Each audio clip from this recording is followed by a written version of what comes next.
Good evening, everyone. We're going to call the special hybrid legislative board meeting to order. We'll start with a roll call from Ms. Harding.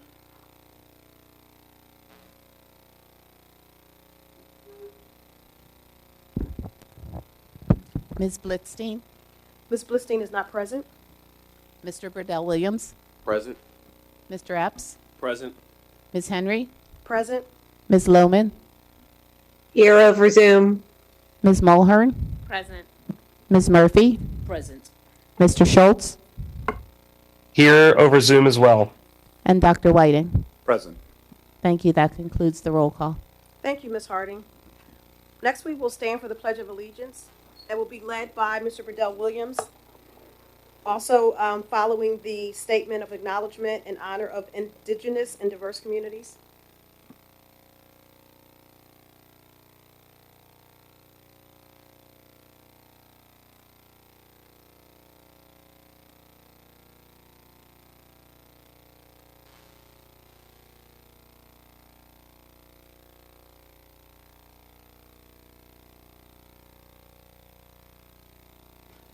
Thank you, Mr. Burdell Williams.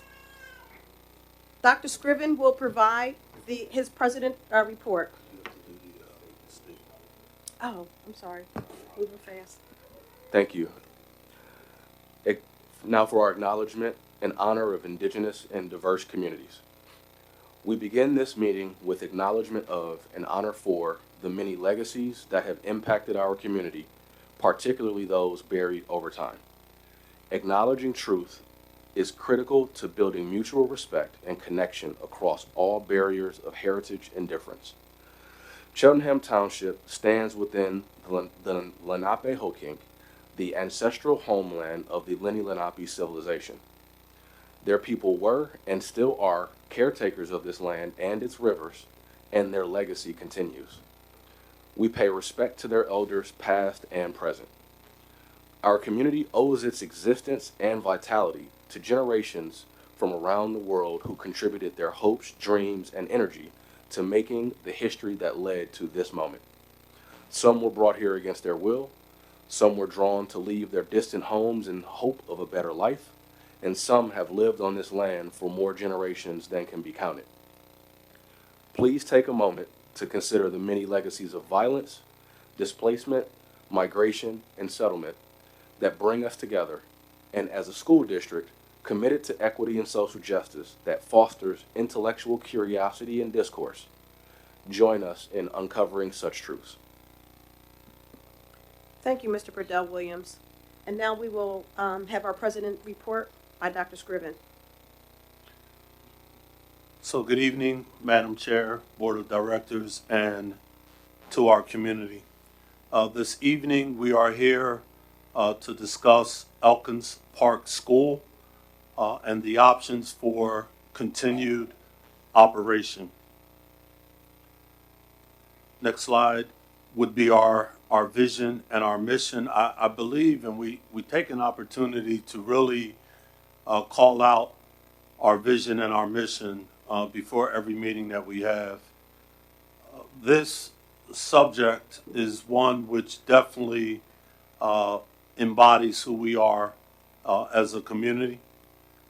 When we reference our vision and we really talk about having a sense of belonging, engagement, and creating an atmosphere where our students can truly excel, that's part of what I really feel we need to frame this evening's presentation in. Our mission really speaks to our core beliefs and values around being a district where we have a standard of excellence around academic achievement. Next slide. And then our essence is when we really call out that belonging, that becoming, that excelling.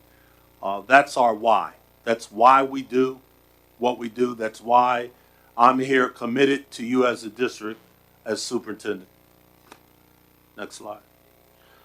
So just the agenda, so you know what the outcomes for this evening are going to be.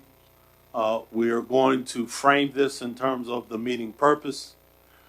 We're going to talk about the current status of Elkins Park School, and really from the perspective of facilities, what our current state is at Elkins Park. We're going to go through a series of options for school reconfiguration or actually school closure. And then we're going to have an opportunity for you as of the public to share any testimonies with the board of directors and myself, to be quite honest with you. And then the board will have an opportunity to actually have a discussion. There's no actual vote which is going to occur tonight. This is an opportunity for us to be collaborative. This is an opportunity for us to give our community a voice, whether it be a parent, student, faculty member, whomever's here that wants to voice an opinion is what we want to hear. Meeting purpose. I hope that in a little over 3.5 years, this is my 4th year in the capacity as superintendent, that through my communications, through my correspondence, for those who have had to have any interactions with me in any type of way, you have walked away at least feeling as if you were heard. As I'm looking in the audience and I see some of our Elkins Park teachers here tonight, I thank them for their presence because I truly believe that decisions such as this cannot be made in isolation. I do not believe as a superintendent in a push-down model, and I do want you to know that the voices that you bring forth are valued, but even more importantly, are heard. I need to give you a little bit of context. We have already, and Mrs. Swigert will speak to this some, but I need to kind of put this in a package which is easily digested. We had gone through an extensive feasibility study where we had already made a determination that Elkins Park, the physical plant, has outlived its use of life. And as a result, we've come up with a timeline where we were looking at doing an addition, and still are, at Glenside Elementary, and also doing an addition at Cedarbrook. That would afford us the flexibility to keep 5th grade in what is currently our K through 4 model. And our middle school, which is currently a 7-8 model, will become 6, 7, and 8. I had met extensively with my cabinet. I had met with our board, and we were planning for this move to happen 2 years out, where it would have been the fall of 27-28. As many of you are aware, a couple of weeks ago we had a situation where I actually had to close Elkins Park down for 2 days, Thursday and Friday, so that we could address a steam leak or leak that occurred in one of our pipes coming from our boiler system. That leak was pushing out steam in the crawl space area. It was traveling down the crawl space, hitting the wall in the main lobby area of EP, moving up to the 2nd floor. It was extremely cold. It was hitting the roof of the 2nd floor, and you could see steam pushing all the way down the 2nd floor hallway. Because of how cold it was causing condensation. We had water that was ruining ceiling tiles, going into the light fixtures and actually falling down the walls of many classrooms. It was not a conducive environment for instruction to occur as it needed. Subsequently, we had to shut down Thursday and Friday to repair that leak, but to also fix all the ceiling tiles, address the classrooms, do a thorough cleanup, because we did not want to bring faculty, staff, or our students back into a building that looked compromised. As superintendent, it was the first time truly that I kind of felt vulnerable from the standpoint of not having the trust in the building or the confidence that we would be okay moving forward. I'll be very honest, each and every day for me, for Principal Nelson, for the faculty and staff, they're not operating in an optimal state right now. And we are literally limping through every day to make sure that we can give our students more so not what they just need, but what they deserve. Subsequently, where I was a couple months ago in terms of we will be fine, we can wait this 2 years, and you'll see this when we go to recommendations, so I'm not going to get premature. We're here today because I don't have that same level of confidence, and hence we need to present different recommendations to the board for their consideration.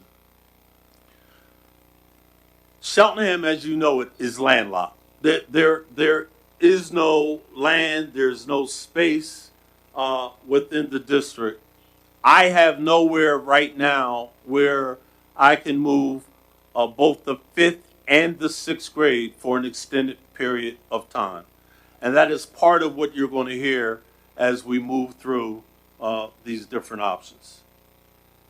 So if you go to the next slide, it talks about school reconfiguration and school closure. I just want to speak to you a minute about what is the difference. So with school reconfiguration, if we look at changing the organization of the grade structure, and we say that hypothetically, our 4th grade students that are currently at their 4 respective elementary schools would remain next year as 5th graders, we are changing our current configuration of our district. Where they're currently in a 5-6 model, they would be in a K through 5 model. Part of what we have to consider, because I have to present all options, is the possibility of also a school closure. So one of the recommendations, and we'll go into more detail, is exactly what I just stated. 4th grade remaining in their current elementaries. It would not require redistricting, so let me be clear with that. They would remain in their zone school. They would no longer be attached, though, to Elkins Park. They would now be a part of their respective elementary school, whether it be Wyncote, Glenside, Cheltenham Elementary, or Myers. If we looked at a school closure, 6th grade going to the mods, there's 2 options that we're going to get into, and I'm getting ahead of myself, but I can't help it just in terms of really trying to explain. We have one option where we're really just talking about the space. The modules are the space. If we did a reconfiguration, 6th grade could stay in the modules, still connected under the umbrella or name of Elkins Park. But it would only be the 6th grade class that would be classified as Elkins Park. If we looked at the option, which we will get into, of a school closure where we look at closing down Elkins Park in entirety, our 6th grade would still be at the mods, but they would then be attached to Cedarbrook in name. And Elkins Park, as you know it, would be no more. So I'm just trying to be as clear as I can with what this means and what this potentially looks like. Next slide, please. I want to pivot to Mr. Swigert right now, who's going to give you the overview of the current status of Elkins Park right now. Thank you, Dr. Scriven. So beginning a little less than 2 years ago, we began a feasibility study, the goal of which was to develop a 20-year capital plan for the replacement of all the district's facilities and primary mechanical equipment within those facilities, all within the backdrop of the district's limited financial resources. So when that process began, cataloging all of our district equipment and property was the first process. And as part of that process, as you well know, those of you who work at Elkins Park, there are many systems within that building that are beyond their useful life, not just the piping within the building, the rest of the HVAC equipment, the univents and the windows, the single pane glass, the electrical system, all is well past its useful life. So that building, as part of the feasibility study, was identified for closure, and as Dr. Scriven pointed out, its replacement to be put in service for the fall of 2027, a 2-year time frame. The heating system, the other major systems come with significant cost. It's estimated that the primary repairs, just to get the building in proper working order, were in the estimate of $12 million. And that was without even addressing some of the other concerns of the building, classroom size, roofing, parking, exterior structures. That was just the main components: the heating, the cooling, the electrical, the fire protection. So as part of the feasibility study, we developed a replacement plan over the next couple of years. Next slide, please. We signed a contract with an architect this past summer. We're currently in the construction planning phase. That typically takes about 12 months.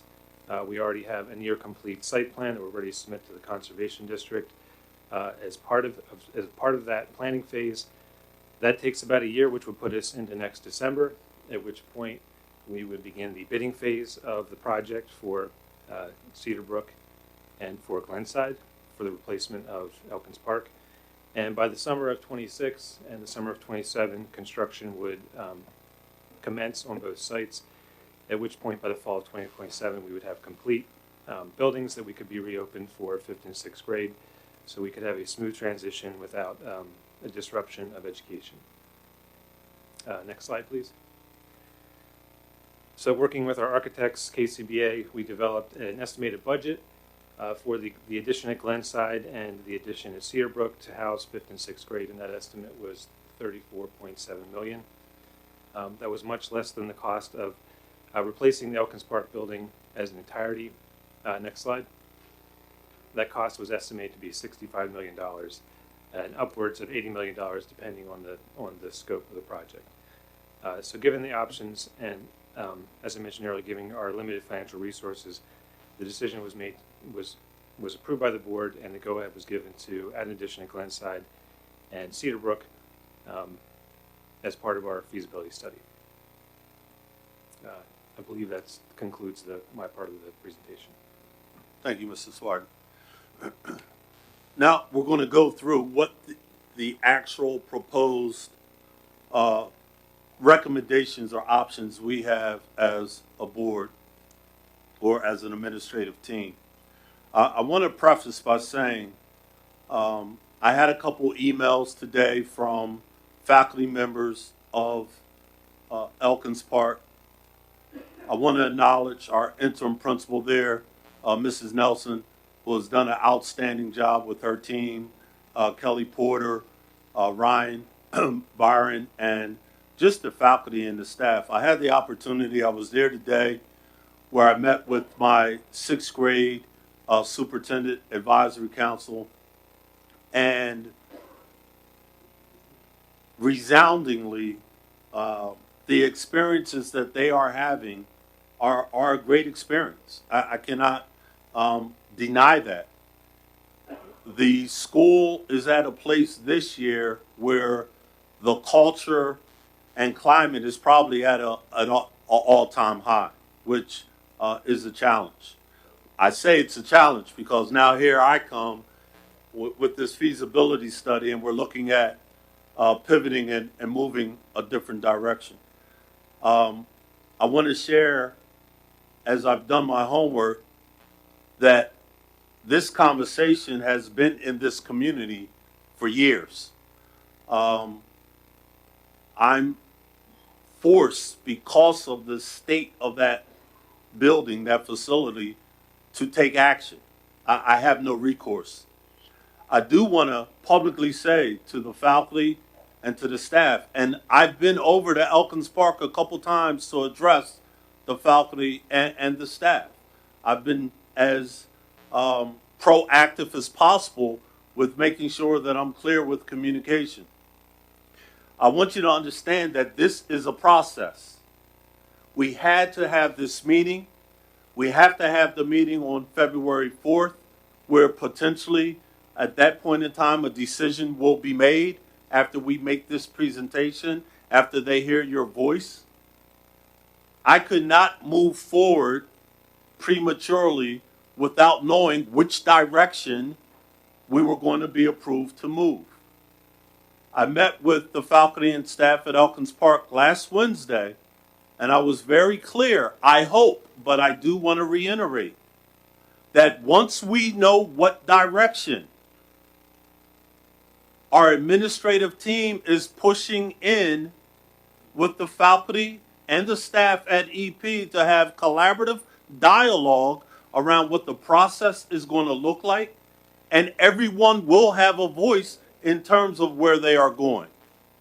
There are no furloughs that are going to be on the table. There's no one that's going to be in danger of losing a job.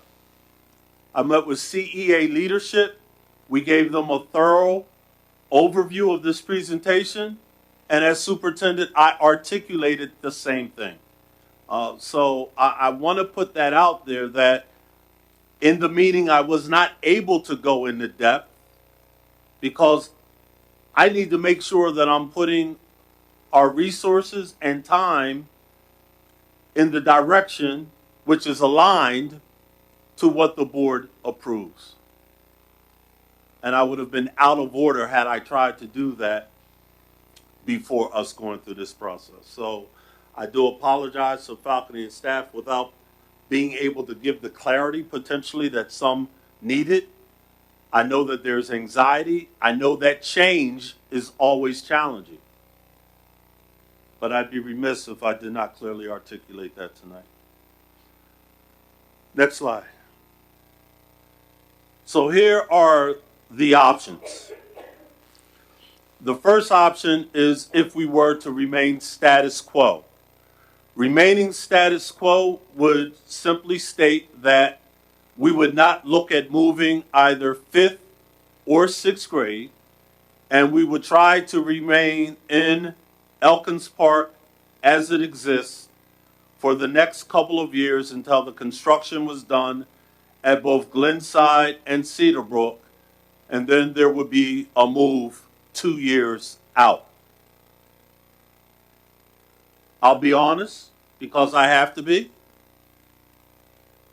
I'm presenting these options, but option one, as superintendent, I do not feel comfortable with. I do not feel that we can make it 2 additional years in the current state of Elkins Park. And I'm going to be forthright with saying that. The second option is leasing, where we would look at potentially moving both the 5th and 6th grade to a leased area or building or location for the next 2 years while construction was being completed at Glenside and Cedarbrook. I have not been able to find a lease option large enough to house both 5th and sixth grade. I still have to present that as an option where if the board wants me to continue to look, then I will follow that directive and continue to do so. The immediate or third is the immediate move of EP where the rising fifth graders would remain in their current elementary schools. It's the one that I explained to you. And that the rising sixth graders would move to the modulars for the next 2 years while construction was being completed at Glenside and also at Cedarbrook. In full transparency, that is my recommendation. However, that could go another level, and this is what I was explaining to you. Under this recommendation, so I'm split. Let me just be honest. I'm split between this one and the next one. And this is where I need you to weigh in, to be quite honest. In this immediate move up, option 3, this is where I was explaining that it's a reconfiguration. Fifth grade would now be a part of their respective elementary schools. Sixth grade would still be considered a part of Elkins Park Intermediate School. The next option is if we actually closed Elkins Park, fifth grade would remain at the elementary schools. Sixth grade would then be assigned to Cedarbrook, and Elkins Park we would have to go through the process to officially close the school. So that's why I'm torn, because I can go either way between those two options, to be quite honest with you. Next slide, please.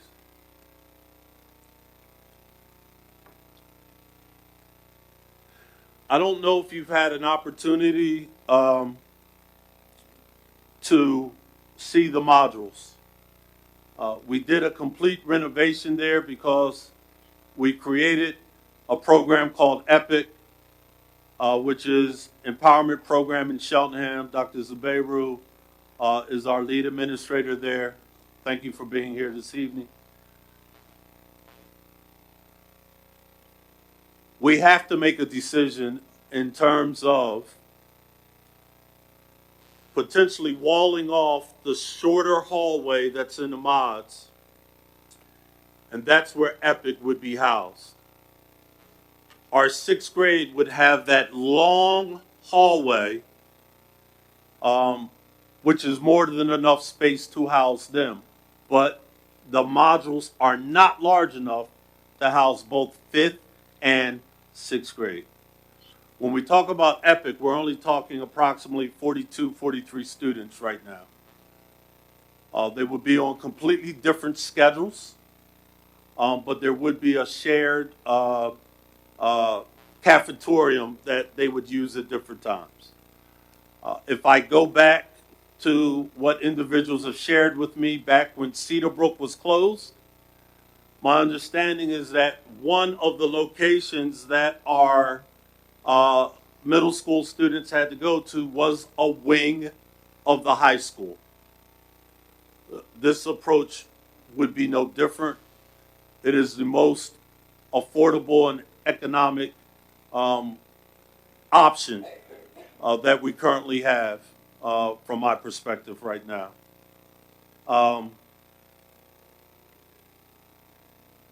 Again, I've not been able to find somewhere to do any type of long-term lease, but I am still actively looking. So I'm not rolling that out. I just have not had success at this point in time. Next slide, please.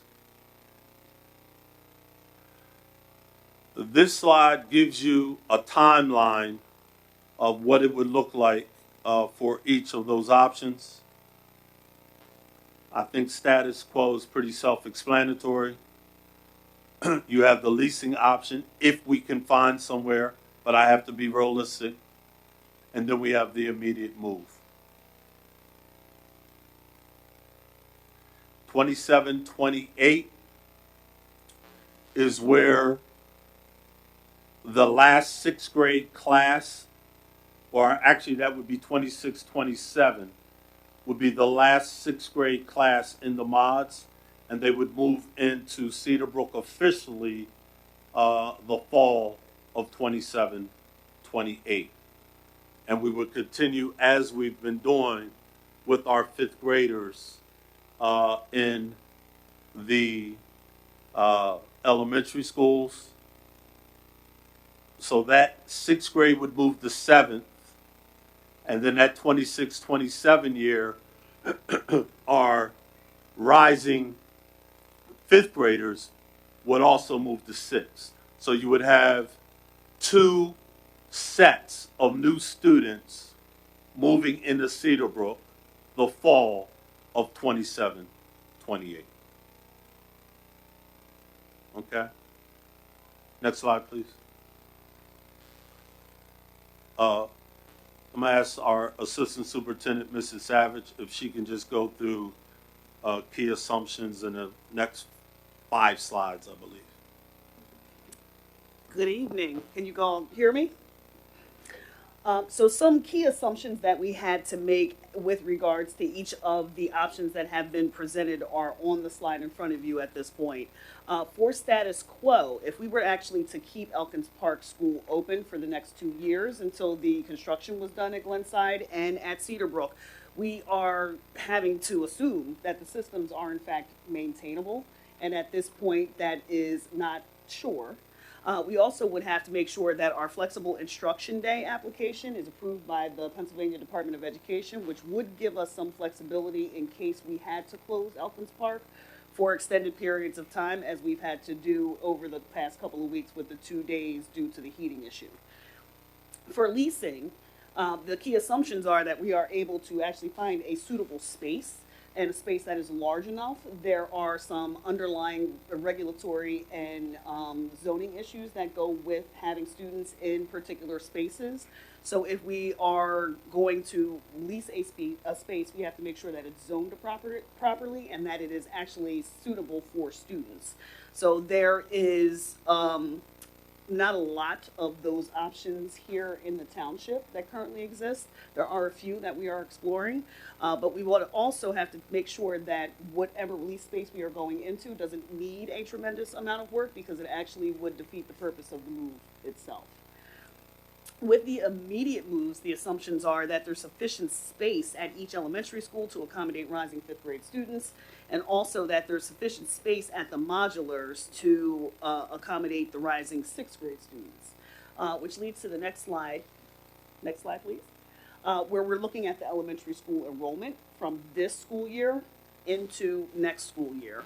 And this is assuming if we were to keep the fifth grade in the elementary schools, which means our fourth graders right now would remain in their home schools for next school year.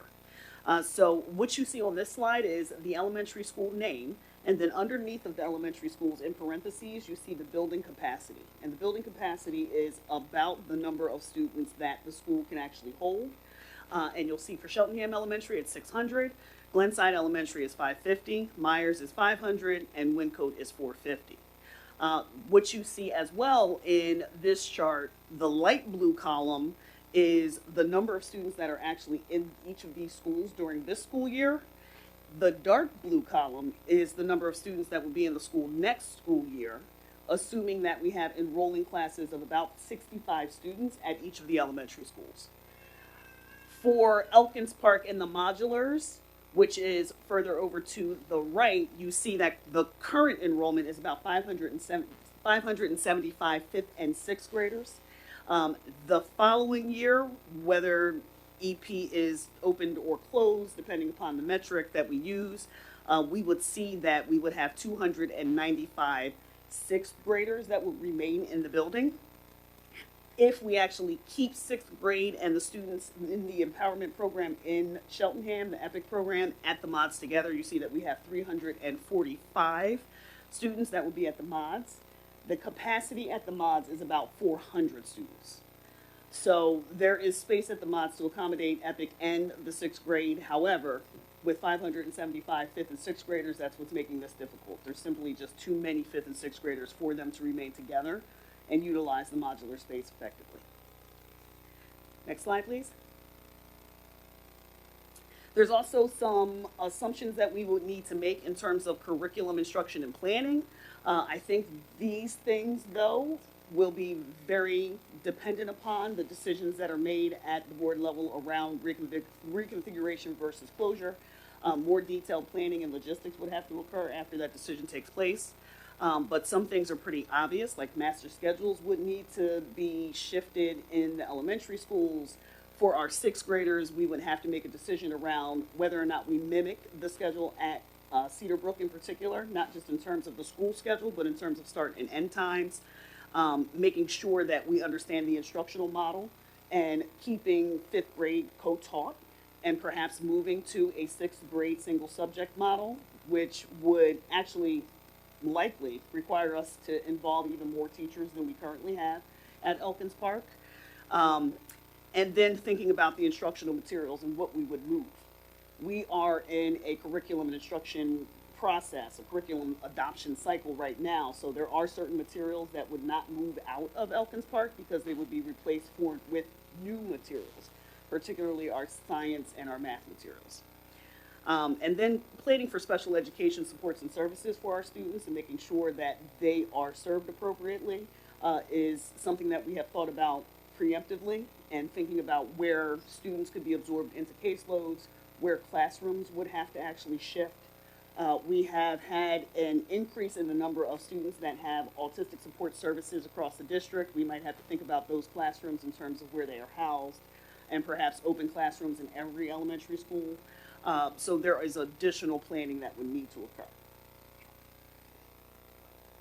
Now, as far as staffing goes, I know there's been a lot of questions around the staffing model in particular. We already know what the current staffing model at Elkins Park is. I think the bigger question is what the staffing model would be, and that staffing model is going to be wholly dependent upon what direction we go in. And I think it's really important for us to acknowledge that we would have to redeploy staff and match who we have with where they're going after we understand where we're going. It was incredibly premature to, try and put together a process in which we would just assign teachers. But what we would prescribe is actually having a process in which our teachers would hopefully be able to select their top 3 location choices if they're moving back into the 5th grade, and match those choices with their certifications. And then we at Central Admin would try to honor those choices as succinctly as possible, so that we could have some sense of people having some choice, and principals would be involved in that process, obviously. And then from there, if we are unable to match, we would have conversations with people around additional options that are available within that 6th grade model. I think the larger question is, we want to make this as equitable as possible, and we understand that the district does have the ability to move teachers and assign teachers as necessary. But we want to honor people's certifications, preferences, their thoughts around the school communities that they would be joining as well, because, and I want to honor this as well, Elkins Park is a community. And what we are talking about is really taking apart a community and making sure that people are comfortable in the communities that they are going to is top of mind and paramount for us. We want to make sure that people know that they're heard, they're honored, that there's places for us to have these conversations, that we're bringing teachers into the conversation. And honestly, a lot of what we were thinking and how we were guiding this has even been discussed in our Curriculum Instruction and Professional Development Council, right down to how we're going to schedule this. There's a lot of moving parts to this that are going to need to be managed over time. Next slide. So this next slide is around the cost details, and I will hand this back to Dr. Scriven, or Mr. Swigert. Thank you, Siobhan. I don't usually get so many speaking parts in legislative meetings. So just trying to assign a cost to the 3 options. If we're status quo, we have one of 3 ways of attacking a status quo situation. One is to cross our fingers and hope that the repairs in the building hold that were currently done. Obviously, there's no cost. To address the immediate piping needs within the building, just based on a square foot model and a number provided by our mechanical engineer, was $1.5 million. To really address some of the broader issues in the building, which would include having heat that works in every room, air conditioning that works in every room, and electricity that consistently works in every room. We're looking at a $12.1 million cost assigned to make that improvement. Leasing, we're looking at the cost of the lease itself. So just trying to estimate what the square footage we need times the market rate. Lease cost, we're looking at roughly, a little over $1 million a year. We also have certain leasehold improvements that would be required. First that comes to mind is technology, which would add, a couple $100,000 to that cost as well, just to get the building up and running for our students and our educational needs. And looking at immediate move, the plan where we move sixth grade into the mods and the fifth graders back in elementary schools, that's overall cost neutral. Obviously, we have some moving costs. We're closing down significant square footage of space that we're currently heating, so there might be some utility savings there. And some cost savings from not having to provide frequent repairs to Elkins Park. Next slide, please. This is just a summation of the previous slide. Next slide. Embedded costs are just costs that will exist that were not factored in because they'll be incurred regardless of the decision we make. Eventually, we'll be incurring moving costs for moving of staff and supplies from building to building, professional development for staff and training, and new grade models and curriculum. Transportation costs associated with busing students from one building to another that was already planned. Additional food service costs in reconfiguring equipment and moving equipment from building to building, and administrative adjustments at each of those buildings as well.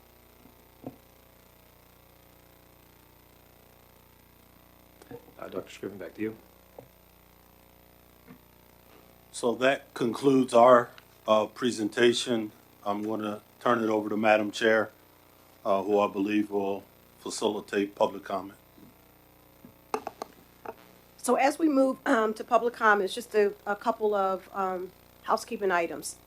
For those of community members, parents who are on the phone, do they have the ability to use the question, or should they just be unmuted to speak, Kevin? Okay. If you raise your hand, you will be unmuted and you can speak. For those who are attending in the auditorium here, you come to the podium, state your name, for everyone, state your name and where you reside in the district. Now, just as a point of protocol, there may be some questions that can be addressed this evening, and if that is the case, Dr. Scriven and or his staff will address those questions. There may be some questions that require further research. Those questions will be documented, and that information will be disseminated out to the community prior to next week, February 4th, special legislative meeting. And so with that, and after you all have had an opportunity to speak, I will then open it up to our board of directors for any comments or questions that they may have. We ask in the expediency of not only time, we want to hear everyone's comment, but to allow everyone the opportunity to speak for those who do want to speak, and in accordance with our policy, that everyone limit their comments and or questions to 5 minutes or less. Well, no offense, we have over 200 people attending on the phone too, so we want to make sure that everybody has the opportunity to voice their comments and or questions about this very important process and decision. So thank you for that, Dr. Scriven. So with that, we will open it up initially to those that are in the room. Phil, you can approach the podium, state your name and where you reside in the district.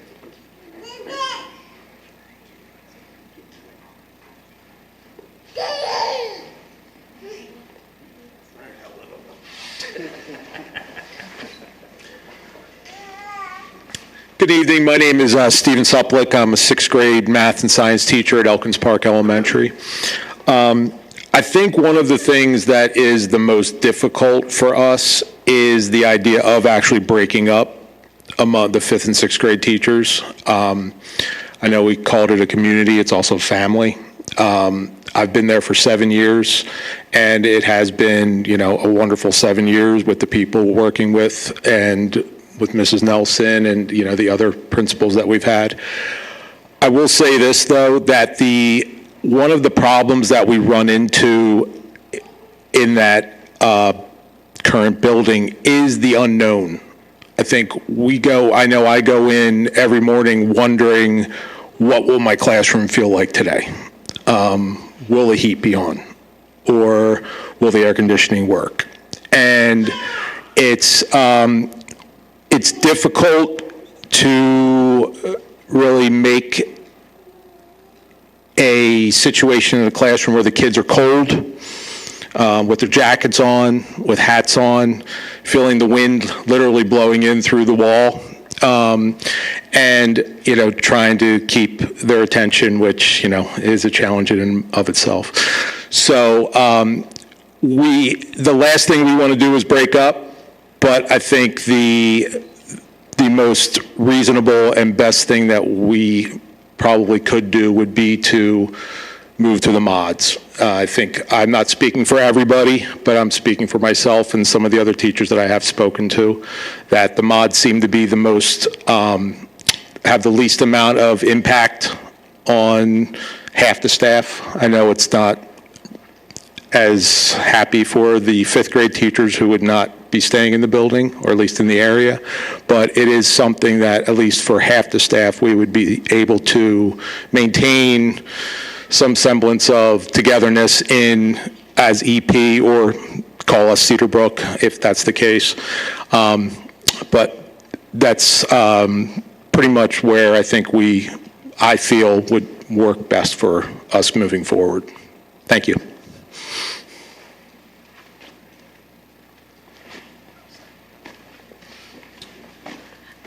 Hi, I'm Jessica Freeland. I'm actually a product of Cheltenham.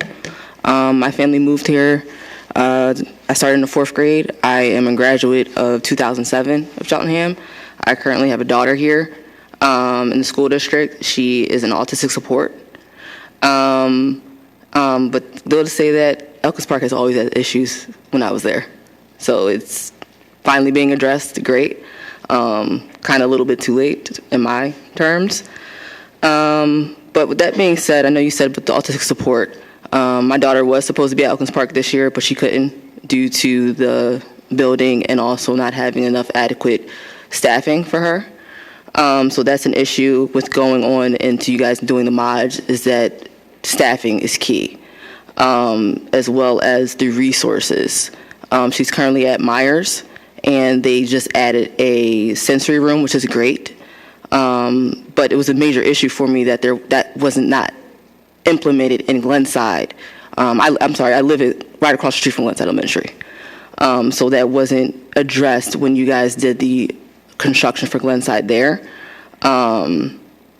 So I think you guys need to do a lot in-depth planning, because my daughter should not have to go to Myers when she lives directly across the street from her allocated elementary school. And I know a lot of other parents are feeling that, due with the bus services. Just there's been a lot of issues with the autistic support. Granted, since you guys have taken it over from the MCIU, you guys have done a tremendous job with that transition, but there's still a lot of areas that could be a lot better. So to go to say with the separating of the schools, I hate to see it. I loved Elkins Park when I was there. It is a great community. It is a family. And it is a great transition to getting into Cedarbrook, especially with that it being the pivotal point of children's in their puberty. And I think keeping them at 5th and 6th grade is smart on so many different wavelengths. And separating them is disheartening, but I understand with the facility, unfortunately, that's what has to happen. It sucks that it comes down to that. So just going into play of with the 6th graders, so the 6th graders would be with 7th and 8th, if I'm not mistaken. So I also have an issue with that because I am a product of the school. So I I don't think sixth graders should be with seventh and eighth graders, honestly. Especially in today's form with social media and everything like that. And, you have some sixth graders that might have skipped, so they are younger. You have some seventh and eighth graders that might have been held back, so they're older. And so that also transpires to them being on the same buses together. And with my experience with the buses, yes, you guys do a tremendous job with the teachers. You don't do a tremendous job with the bus staffing. And there's evidence to prove that. So that's a major issue there. Seeing as if my daughter is in fifth grade and she'll be going to sixth grade next year, and seventh and eighth in continuance with that. I have opted to personally drive her because the bus issue. So going back with, I'm pretty sure I'm not the only parent that feels that with their children. Keeping the kids there for fourth grade to going into fifth grade, I get that because they'll be at their respective elementary schools, so that's feasible. But if we could find some way to keep fifth and sixth grade together, I honestly think that would be the best for them, cognitively, socially, and just keeping keeping a hold on them unifying them rather than putting the sixth grade off into a separate wing. That can ostracize them. They can go through other different things psychologically.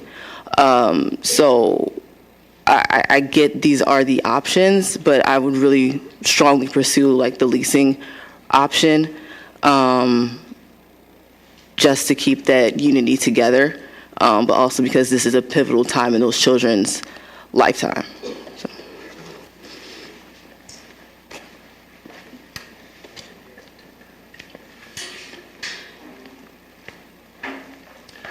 Good evening, everybody.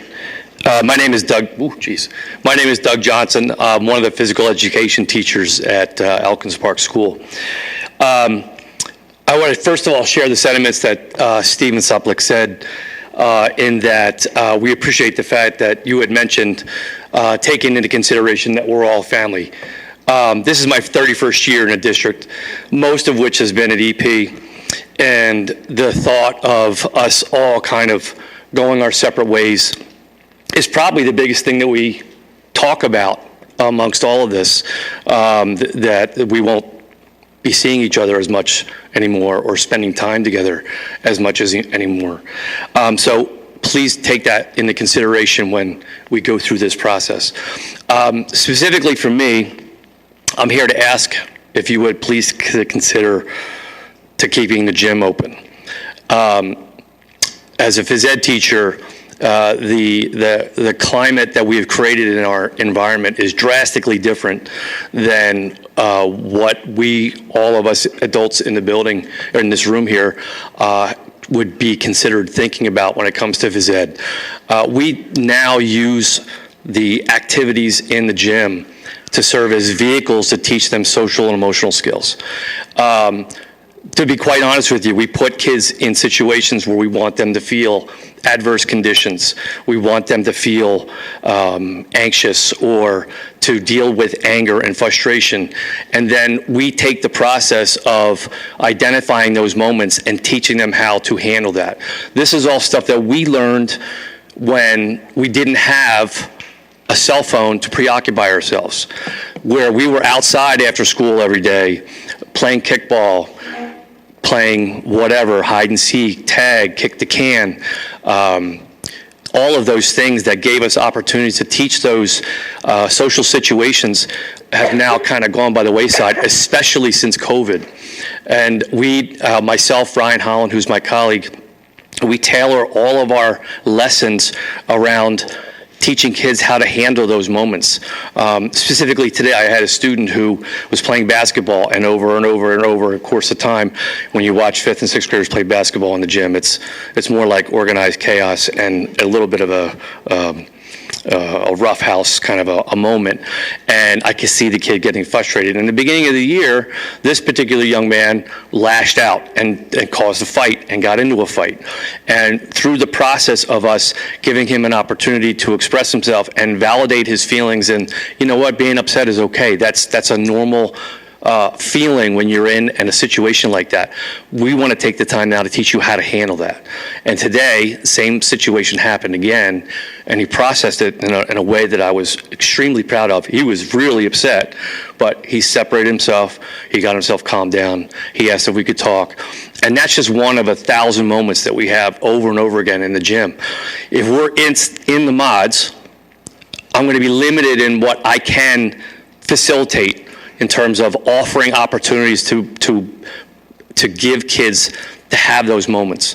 And I really would like to take, just some time and thought and maybe process suggestions or ideas on how we can possibly keep the gym open. Not to mention the fact that this is our second year of having a travel basketball program and a travel cheerleading program, something that has never happened before. And it's amazing to see these kids caught up in that environment. To any of you who have ever been to the games, the cheerleaders, it looks just like you would see at high school. The cheerleaders line up and the kids run out and they have their little circle around, and it's tremendous, and it does so much to empower them, to make them feel great. And then we have taken it upon ourselves, myself personally, to give them that athletic director experience. So they're held to the same standard as the PIAA standards that Cedarbrook and high school students have to compete with. So I check their grades, I check their citizenships, and they have to maintain good standing in order to be a part of that. We can't offer a basketball program to our kids or any of those kind of travel opportunities to our kids if we don't have a gym. So I would hope that you can consider that. If you want to see it in action tomorrow, as our blue gold game, we're going to have all of our kids out there playing and competing against each other, parents sitting in our lousy bleachers, but they make it work, and it's really a lot of fun, and it's been a highlight of my career in the phys ed program. So I hope that you guys can hopefully figure something out and make that happen. Thank you. Thank you. 4 o'clock. Good evening. My name is Corey Ayers. I am the 5th and 6th grade challenge teacher at EP. I'm strongly requesting that you consider the option to lease a location and relocate EP for 2 years. To give you some background, I've been teaching at EP for 16 years. I began my career as a student teacher there and have been there ever since. On numerous occasions in those 16 years, there have been situations where reactionary choices have been made. To be clear, we know that sometimes this is the only choice when challenging situations arise in that building. However, we have an opportunity to be proactive and careful in our planning. We could take the time to intentionally plan curriculum, programming for students, and flesh out the new picture of positions for teachers. Please do the faculty and staff in our EP family the respect and kindness of a well-thought-out move. It's only right that the dedicated teachers of EP are given the ability to have a clear picture of future jobs and expectations before making the choice that will impact our daily lives. Every day, our family comes to school and works as a team to create the best school experience for our students possible. We have gone above and beyond for many years to build a community and education of excellence in a difficult building. I'm asking that you do the same for us in what will be a challenging and honestly sad situation for a family, and you've heard that word used over and over again tonight. We are a family, and we're asking that you give us the best case scenario to make choices that will impact the rest of our careers here.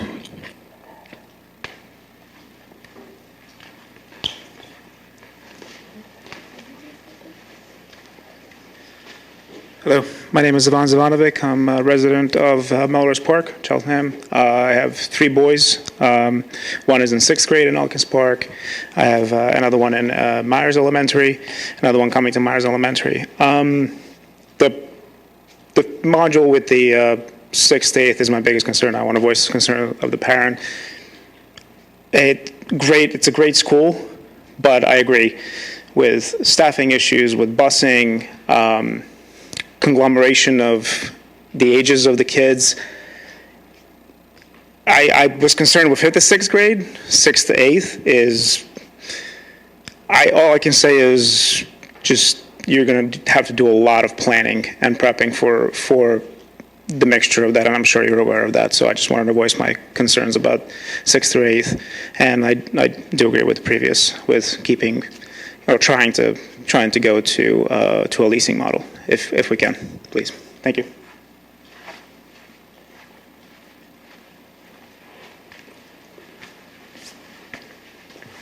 At after the person standing behind you speaks, I'm going to open it up to the folks on phones that are participating via Zoom so that they have an opportunity also.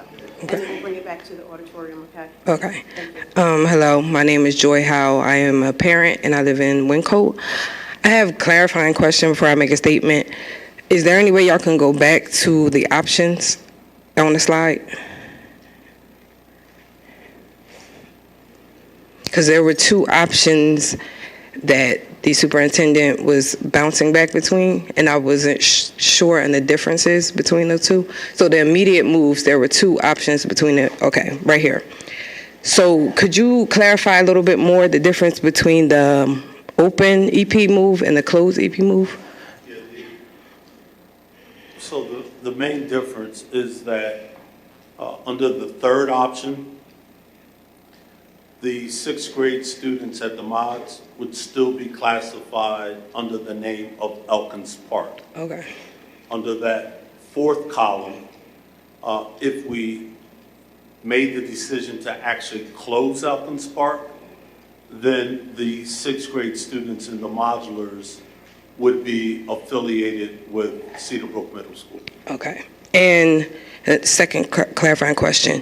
So the fourth graders that graduate the class of 2027, they would stay in the fifth grade, and then for sixth grade, they would be in Cedarbrook because it will already be open, correct? That's right. So, okay, so that's the class that affects my child. That's what I'm asking. So you know my story. I've already been here. I'm not going through that again. So you know my decision. I respect some parents' decision on keeping fifth and sixth together, but that wasn't my experience with my older child. It was actually the opposite because the fifth graders were too young to be put in a semi-middle school environment. So I would opt for the immediate move-in, keep the fifth graders at Wyncote, and then for sixth grade to go to Cedarbrook for my daughter's class, because she would be the class that would go straight to Cedarbrook. So for her, it doesn't make sense to move her to a trailer, a modular, a leasing space. Keep her in her elementary school. We'll figure it out there, and then move her to Cedarbrook. That's my 2 cents. Thank you. Just for the board who's wondering, and it's okay, her student's not directly impacted, so when they would make the move, you guys will do it, okay. Just wanted to make. Hi, I'm Heather Abrams. I have 3 children in the district, but the one I'm most concerned about is my 5th grader who will be going into 6th grade. And I guess I want to... Excuse me, before you go, can you let us know where you reside in the community, in the district? So I'm in Glenside, so I have, yeah. But I have the one who's in EP is my concern. I want to piggyback on what the coach said. I guess my biggest concern is when my child was leaving Glenside, she was devastated to have to go to EP. I mean, she bawled her eyes out and was like, I don't want to go there. But then she went, and she's been having a fantastic year. It's like everything opposite of what she thought it was going to be. But a lot of that is because of all of the extra things, like the musical, having the music program. She plays the cello. I just want to know, like, how is that going to be, if they go into the modules, like, how are we going to continue with those things? And are they going to have space to continue that? And those are my biggest concerns. So we can answer that directly. Regardless of if they were under the name of Elkins Park or Cedarbrook, we would be affording them those same opportunities at the middle school. So we would be coordinating transportation, space, and schedule with Cedarbrook for those students who would be at the mod, so they would not miss those opportunities.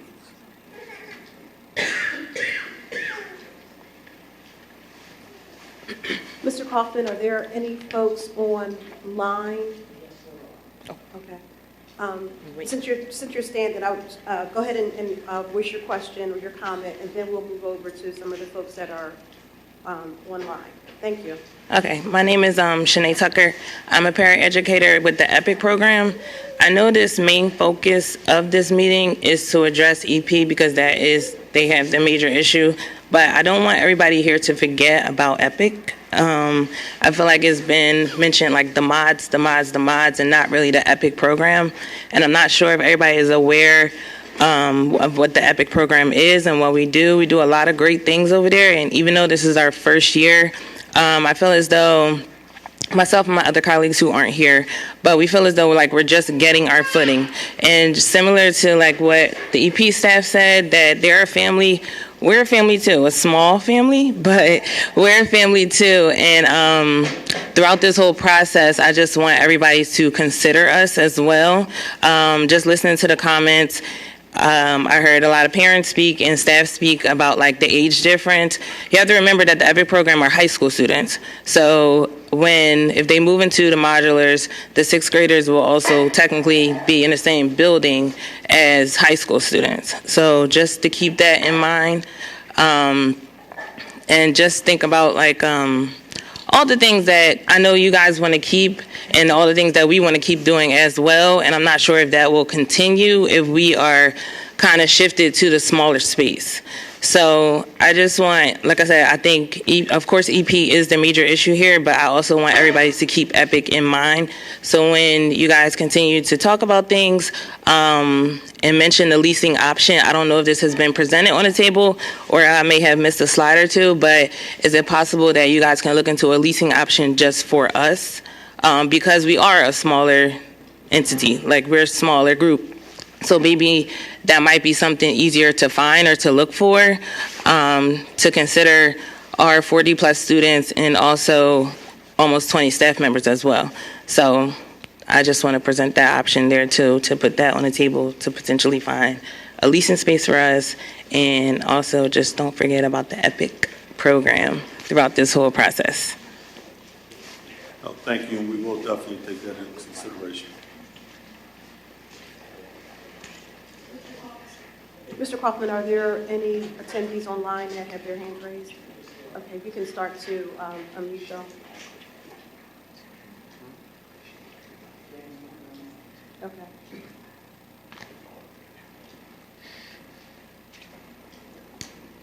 Janice Montgomery, you've been unmuted and you can speak.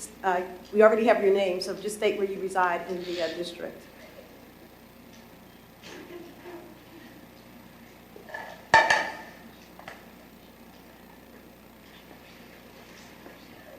All right, we'll move to the next person, and if she raises her hand again, we'll come back to her.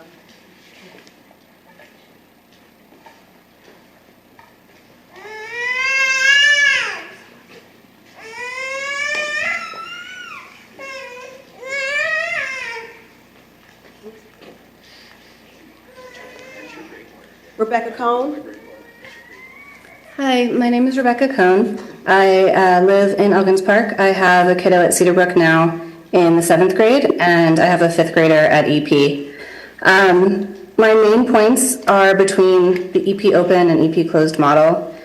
My biggest concern is that the feasibility study was done 2 years ago, and we had a meeting last year, and it made it sound like all of this was going to be imminent, and then as a community member, I did not hear anything at all until this meeting tonight. So my concern is that now it feels very rushed, this whole scramble to move to this new model. And I just want to reiterate what Ms. Ayers said, that I would like to give the district and the school and the teachers the time to properly plan for the change, rather than, I don't know, it just feels like a very short period of time to put together an entirely new curriculum and whole day and schedule for kids. So that was my first concern, was just the rushness of it. Felt wrong. My other question was a little bit answered earlier about how kids physically located at the mods at EP under the EP closed model, where the 6th graders stay in the mods at EP, how they function under a Cedarbrook umbrella while physically at the Elkins Park location, in terms of how they access any of the things that are happening at CBK, and how do they become then actually integrated into that community over at CBK if they're physically not there. Also, Mr. Johnson said if they're physically at Elkins Park in the mods, what aspects of Elkins Park would remain open? The gymnasium, the cafeteria, bathrooms. art spaces, special spaces like music, like the auditorium, for orchestra and band and choir. All of those things, are there places for them to continue doing them in a modular setting? Where does admin live in that scenario? Are they also in a modular, or are they in the EP physical building? Where is like the guidance counselor and the nurse and all that? Are all of those things taken into consideration when we're talking about the max capacity of the mods? And the fact that adding in the EPIC program with the 6th graders in the mods, if I'm remembering the number correctly, there was either a 5-kid difference or a 5-person difference between max capacity or 50. But either way, I don't know if that's taking into account the admin that have to be there and all of the other specials and things like that. I know it's a lot. I had a lot of questions. I'm sorry I'm not there in person, but that's what I have. You can unmute me. Thank you.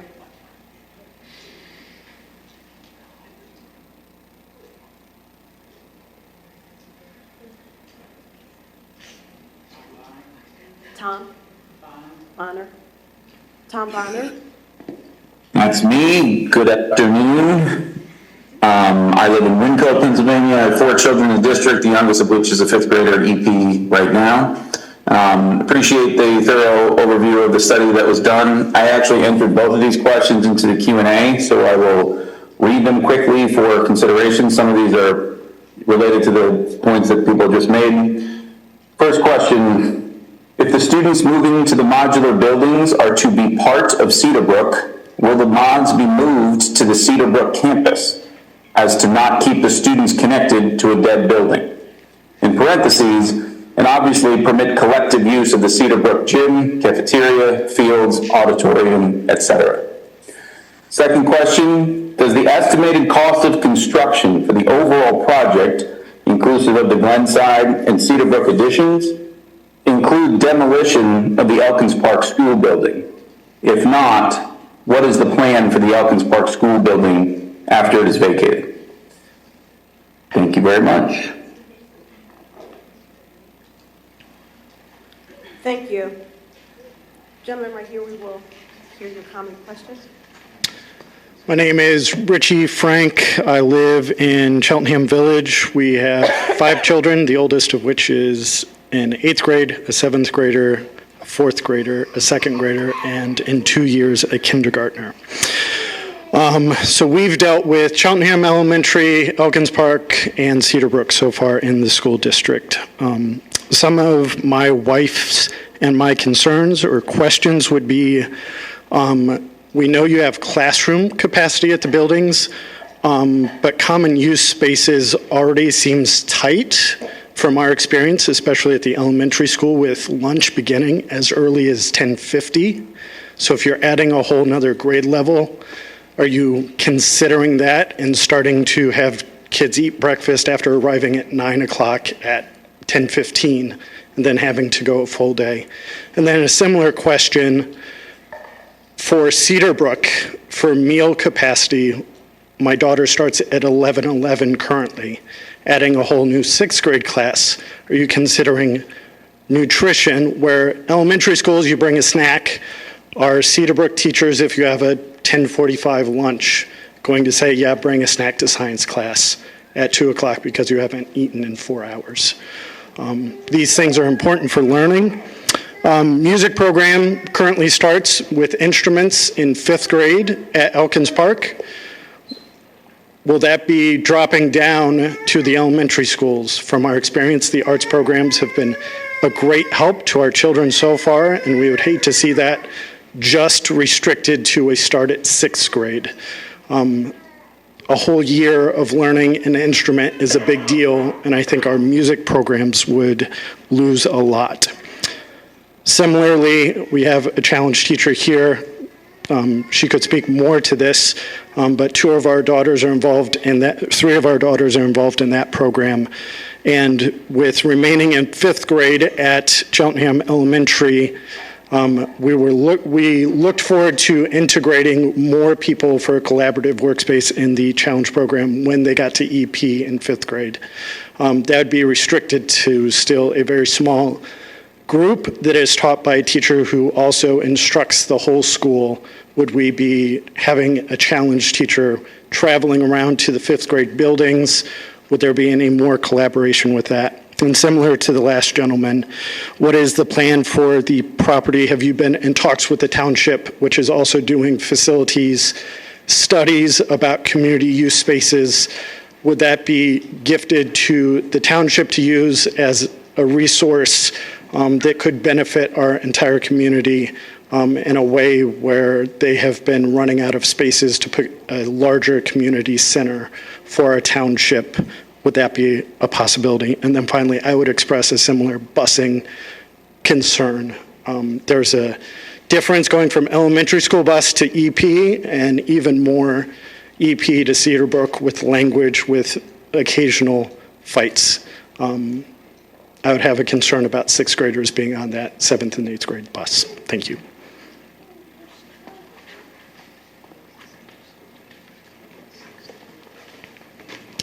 Hello.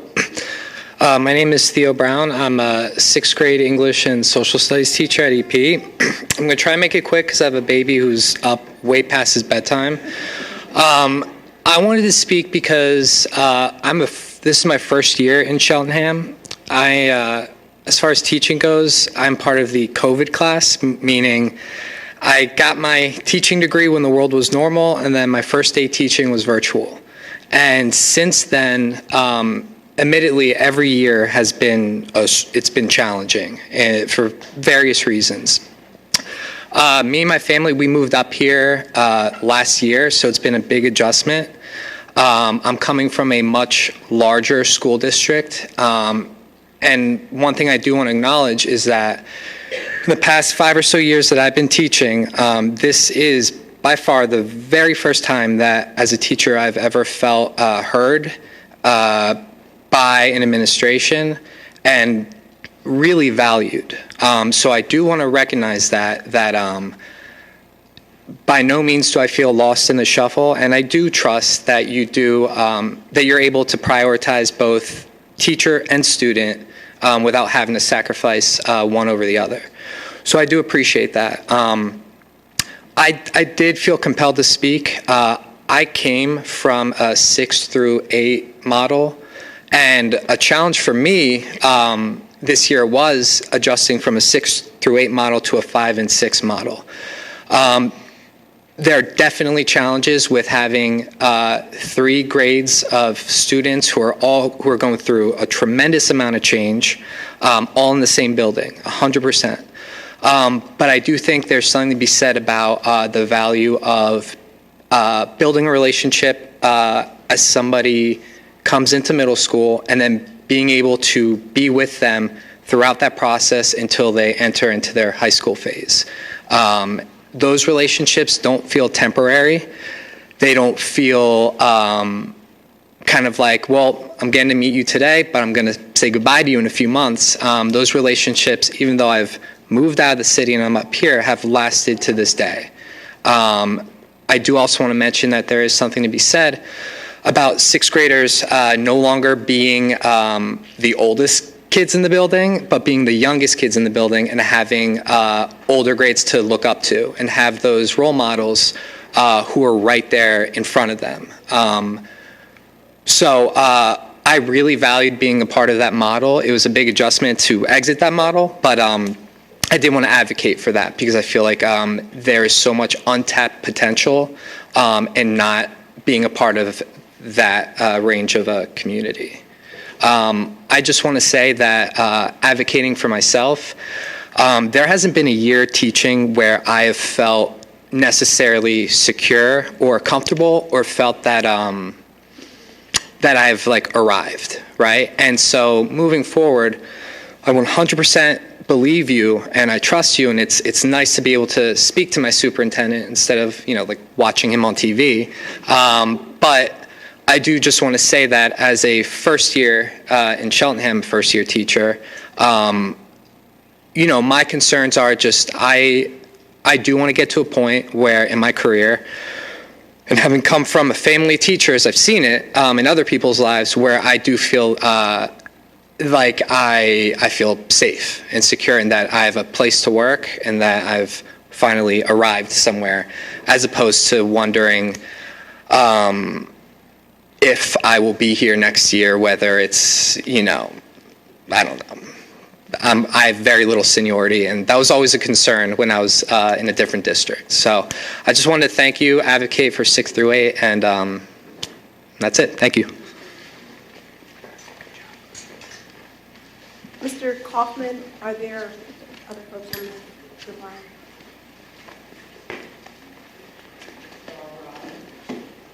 Star Robbins?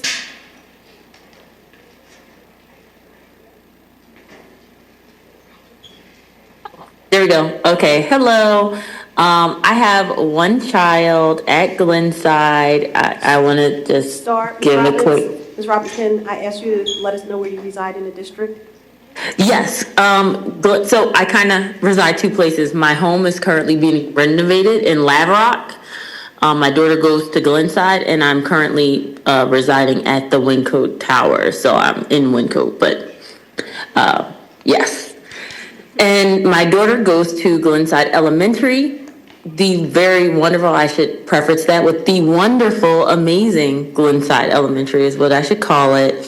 And I just wanted to comment that, it would literally be, personally my dream come true with her having one more year. I am coming from a family of teachers, and I also worked as an IT director for multiple Philadelphia school district charter schools.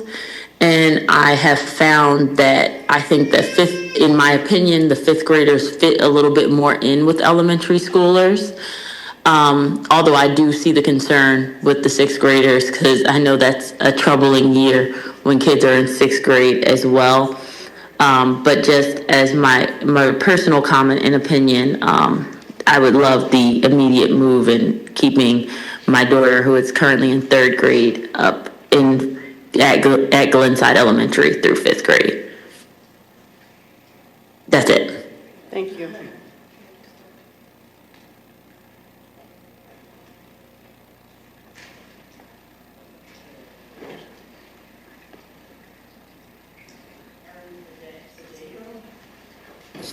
Aaron Fideko, and apologies if I pronounce your name wrong. I don't see the names. I get them said to me. Hi, yes, this is Erin Fideko. I live in Roland Park, around the corner from Cheltenham Elementary. I have 2 students in the district, a 6th grader at Elkins Park and a kindergartner. And first and foremost, I just wanted to say a huge thank you to Ms. Nelson and the staff at Elkins Park for the phenomenal job that they are doing there. The climate and culture of that building has improved monumentally even since the time that my daughter started.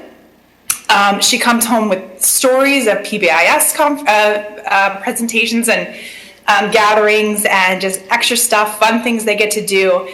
She's full of excitement, except for when she reports on the building. The building itself is a big womp womp every time. It brings down everything that she says about that building. And it's rushed now because it should have been handled years ago. And unfortunately, here we are in this situation. So I thank the staff, and I'm so glad you're dedicated to hearing their thoughts and honoring their wishes. But that email 2 weeks ago about the heating gave me PTSD from 2020. I thought for sure that we were virtual or we were done for the remainder of the school year. And I'm just waiting every day for another email that says, whoops, we had a pipe burst, or whoops, the bathroom's exploded. They just can't, it's not sustainable. It just isn't sustainable. So I am absolutely in favor of an immediate move. I think that that is just what is best and in the best interest of the health and well-being of the staff and the students in that fluctuating, unpredictable environment. That said, I do have a kindergartner at Cheltenham Elementary, and I want to make sure that his building remains at optimum functioning. And I really would advocate for an assistant principal at the elementary school level across all of the elementary buildings when this transition is made, to make sure that they can continue to support their students to the level that they deserve. I again also am in favor of the 6 to 8 model. I think that that is a good grouping that allows for continuity. The leasing option, while I can see why that might be the preference of some, just is delaying the inevitable and is going to create more transitions for both staff and schools and students. And therefore, that's my vote for immediate move. Thank you. Hi. Thank you. I'm Jessica Freeland from Glenside. After hearing Mr. Johnson speak, he was one of my teachers. Great. So I'm gonna speak on behalf of all of my peers, class of Cheltenham. In other words, I vote. I'm putting in motion that Mr. Johnson be implemented in some way, shape, or form with this keeping the community, because my peers and I'm 35. We still talk about Elkins Park. And my daughter's 11, my peers, they're just now having their kids. So this decision will impact their kids, even though they're not here because they're not on the email list. But honestly, I remember everything we did in gym class. Everything that Elkins Park does for a child, I still carry on today. All the social, like everything he's saying about the social skills, what you're going through in puberty, Elkins Park really zones in on that and helps us as children, which was why, Cheltenham was a blue ribbon school district. And I pride myself every day that I came from this school district. Like, I brag to all my Philly peers to the point that they hate it. But it's like, Elkins Park needs to stay as a family, because they really, if we're talking about our children, and that's what the school district is really about, Elkins Park hones in on that with the orchestra. Like, I can't imagine being a 5th grader or a 6th grader trying to compete with a 7th grader to get into the musical. Or, when it comes down to sports, I was an athlete my whole life. Breaking down to how you guys really need to break down the logistics of the everyday day-to-day life of these students, not just on administrative level, because it's about the students. That's who really impacts it at the end of the day, and that's who the tax dollars are really for, are the kids. So Mr. Johnson, honestly, we all talk about you all the time.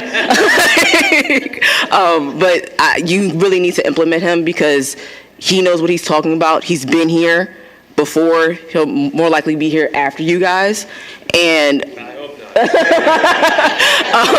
but we're just keeping him around so that he can show you guys, because it works. It really does work. What they're doing works. And to split it up and to break it apart, I'm not for it, because the skills that they do teach are lifetime skills. And I carry on as a 35-year-old.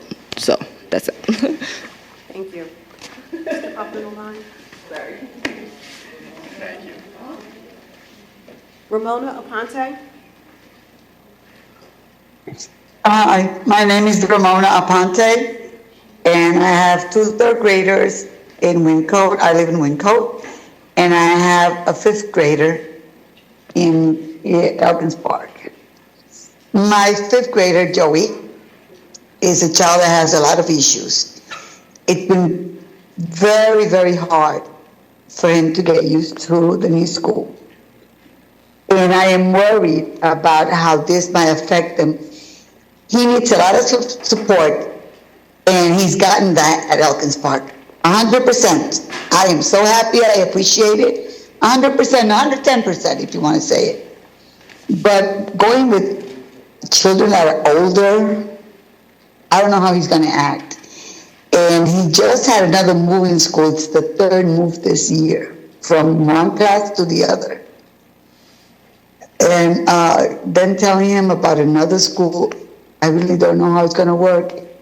I would like to be sure that he would have the same support, the teachers, the principals, because they are great. I wouldn't like to think that he will go to another school and not have their support, because I know that can affect them. So, and the bus, it's, when you have children with problems, and they move to another environment where there are older children that maybe don't understand them, that maybe will bully them, or maybe things will happen. You don't know how they're going to react. And if at least he will have the people around him that are around him right now that support him, at least some of them, that would be greatly appreciated by my family and I. Because I wouldn't, you know, I don't know what will happen if he just has to go to another completely new school, new environment, new teachers, new everybody. I don't know how Joey's going to react. And that is my only worry. Oh, and anyway, another worry. He couldn't do in-home schooling. Joey can't do it. So, you know, if Elkins Park closes, Joey will not be able to attend school because I'll turn on the computer for him, but he will not pay attention to it. He's not able to do it. So, you know, I will respect whatever happens, but I would appreciate it very much if you take under consideration that the staff you have in Elkins Park should still be part of these children, because it will be a very big change and we don't know how they will be affected. I know mine will be very, very affected. I'm sorry I couldn't come in earlier. My girls are Cheltenham Dolly, so we were at practice. But I hope to be present for the 4th of February. Thank you all, and God bless you. Thank you. Mr. Hoffman. Elizabeth Schroger. Hi, can you hear me? Yes, we can hear you.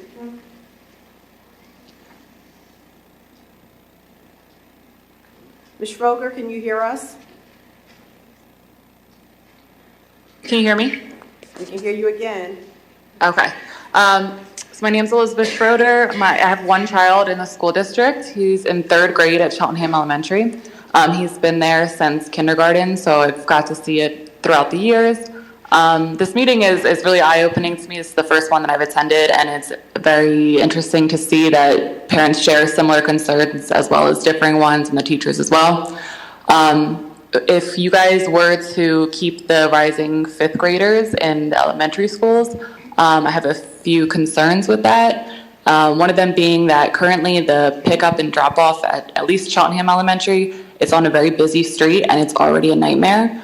I've expressed my concerns to the past principal, the current principal, as well as the police department, and they all try to help in some way, but so far nothing's been rectified. So to see it'll jump to between like 60 to 80 students, I don't know how that would affect traffic or the pickup and drop-off situation. So to me, that's a concern that I know that the district is aware of, and they're working on plans, but I don't know how long those plans are going to take, especially if you do an immediate move, and that's a huge change.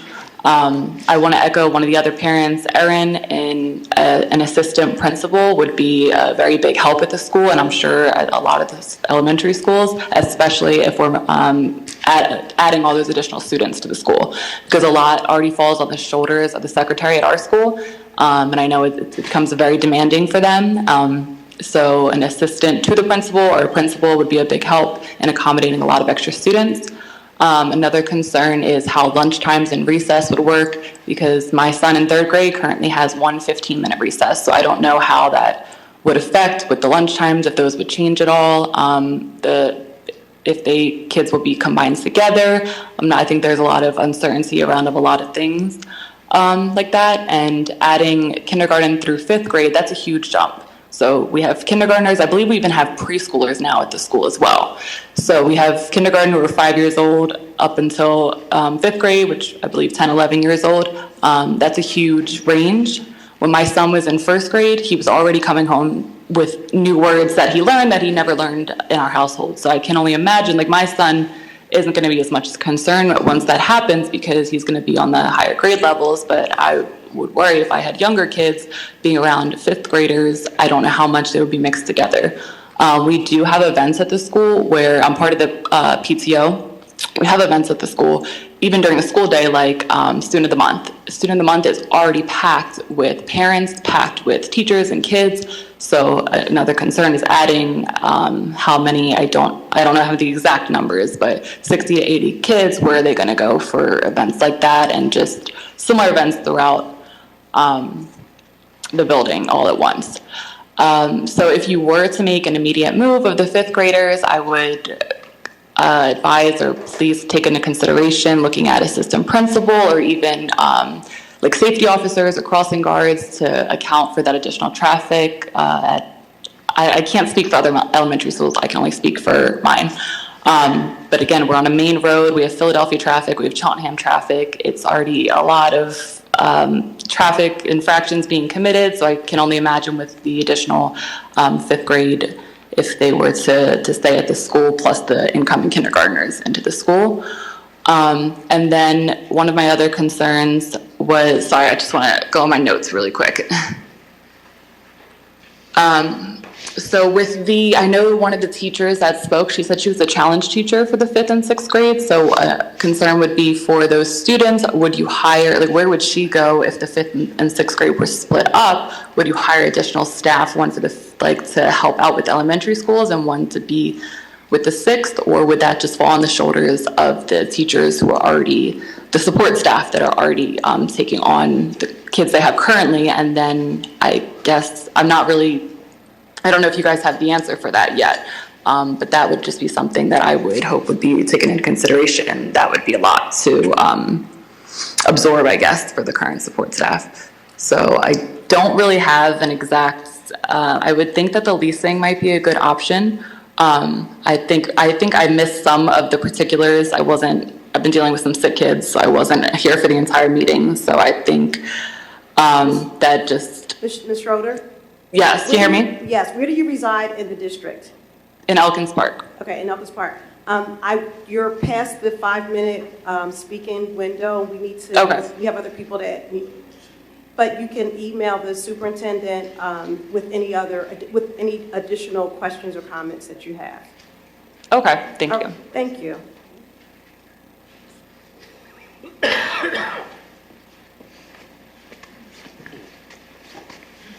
Hi, my name is Abby Bronstein. I live in Elkins Park, and I'm a parent to an 8th grader and a 5th grader.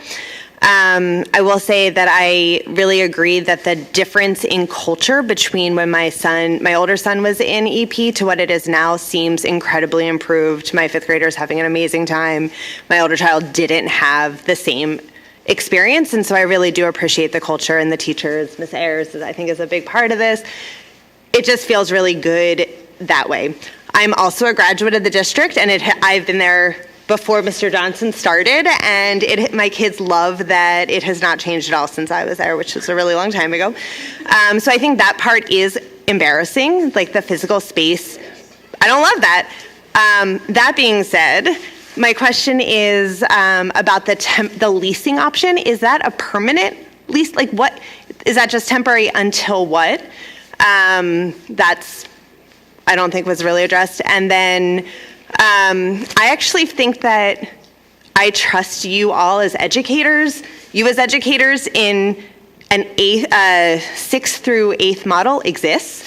There's lots of research about it. There's lots of experts about it. I think it can work. I don't think that there could be problems. And I think that the same ways that that teacher that spoke, there's so many opportunities for mentorship, leadership in that age group. And I think that there's lots of ways to keep the kids separate in, like, that is what other people's expertise is. So I would support that. And I think 5th graders being at the elementary school also would lend itself to a lot of leadership opportunities. And I think that's a really, actually, like, developmentally appropriate place for 5th graders to stay to gain a lot of confidence and experience and leadership.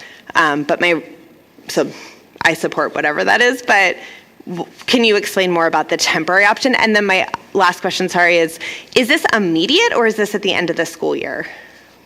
It would be at the end of this school year if that option was selected. And with respect to the leasing, it would be through the 26-27 school year, because construction is anticipated to be complete by the fall of 2017. And when you say construction at Glenside, that is, and Cedarbrook, but because Glenside couldn't support their fifth graders to stay, is that? Well, part of what would happen across the board is reconfiguration of master schedules and classrooms to accommodate the current fourth grade remaining in the fifth grade. That's what I meant. But, so Glenside is the only school that needs more space for that? Okay, thank you. Yes, ma'am.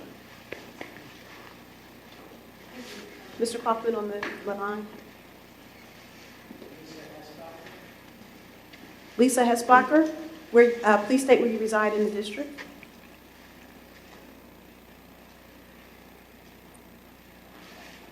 Hi, Lisa Hesbacher, and I live in Wyncote.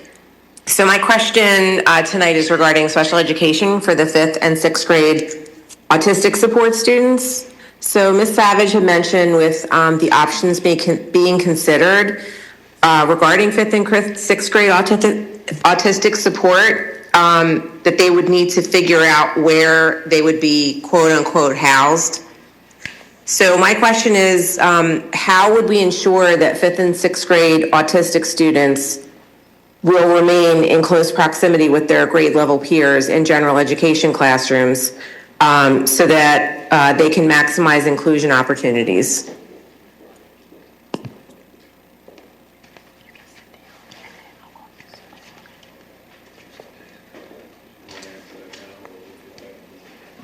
Hello? I'm here. I'm sorry. I was writing your question down. I think the larger part of the question. Hi, Ms. Hesbacher. Hi, how are you? Good. I think the answer to your question is really dependent upon where the peers move to. Because it would be our intention to make sure all of our students that receive special education and supports and services move with their grade level peers.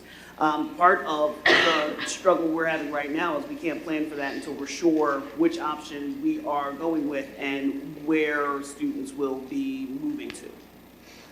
Okay, so as long as what you're saying is that the autistic support classrooms would move with their grade level peers, they wouldn't be put in a different area. Like you wouldn't have 5th and 6th grade autistic support in one school, like in the mods, and have their gen ed peers be in other areas, right? Oh, absolutely not. It's more than likely that we're going to end up with additional autistic support classes because we're going to need to look at the elementary schools and perhaps add additional autistic support classes to elementary schools.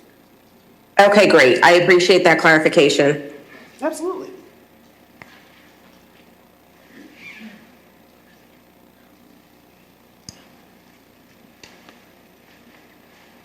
Hello.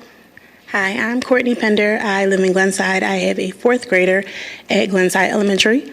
I am also a Cheltenham graduate, so I can speak full circle for what's happening here at Elkins Park.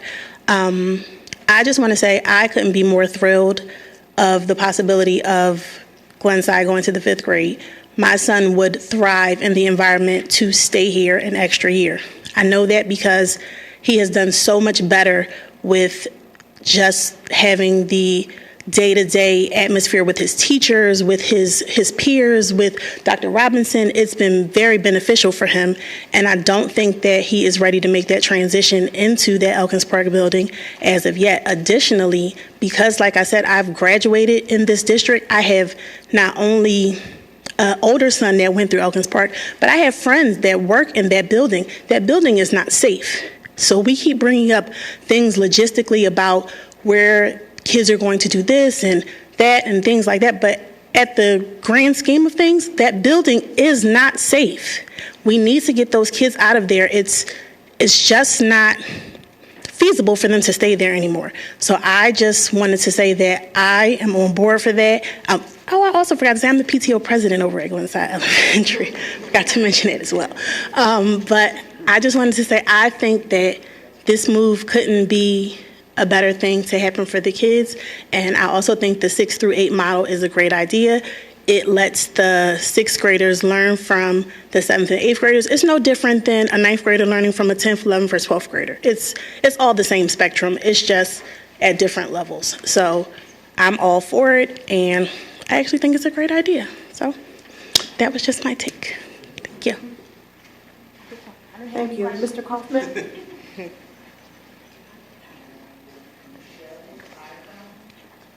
Michelle's iPhone, please state your first and last name and where you reside. I know it's not iPhone, at least I don't think it is. Where you reside in Yes, the iPhone, yes. How you guys doing? My name is Michelle Giles.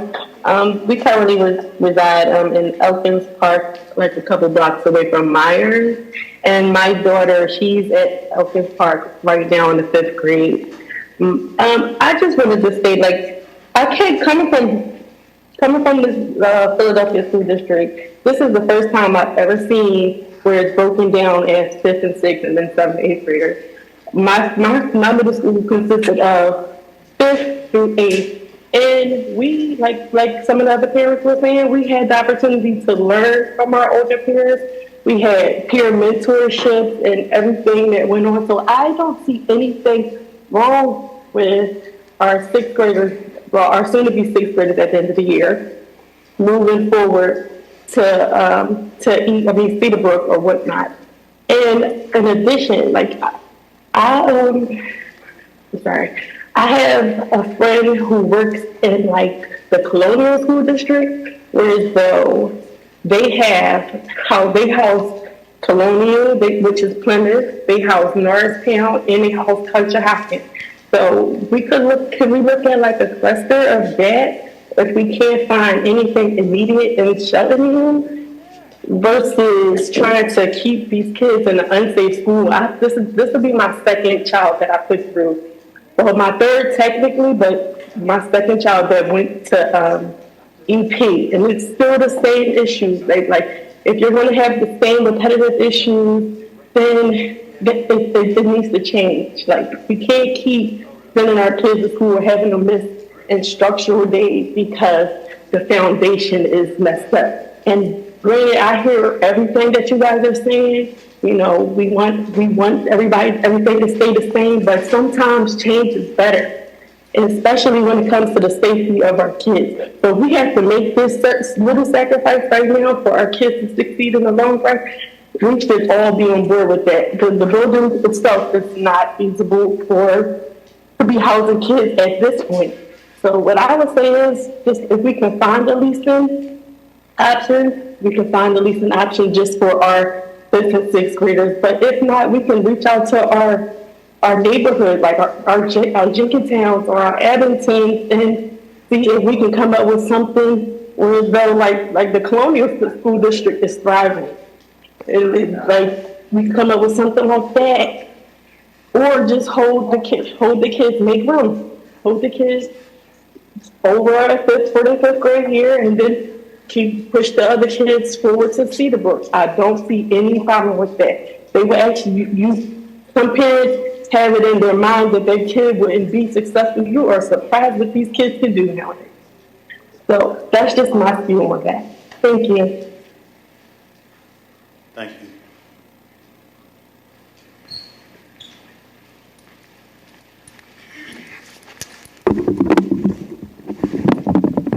Good evening. My name is DJ McFadden, or Coach DJ.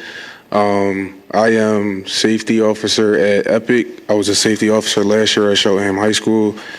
And I can honestly say Epic has kind of changed my whole perspective on the Cheltenham School District.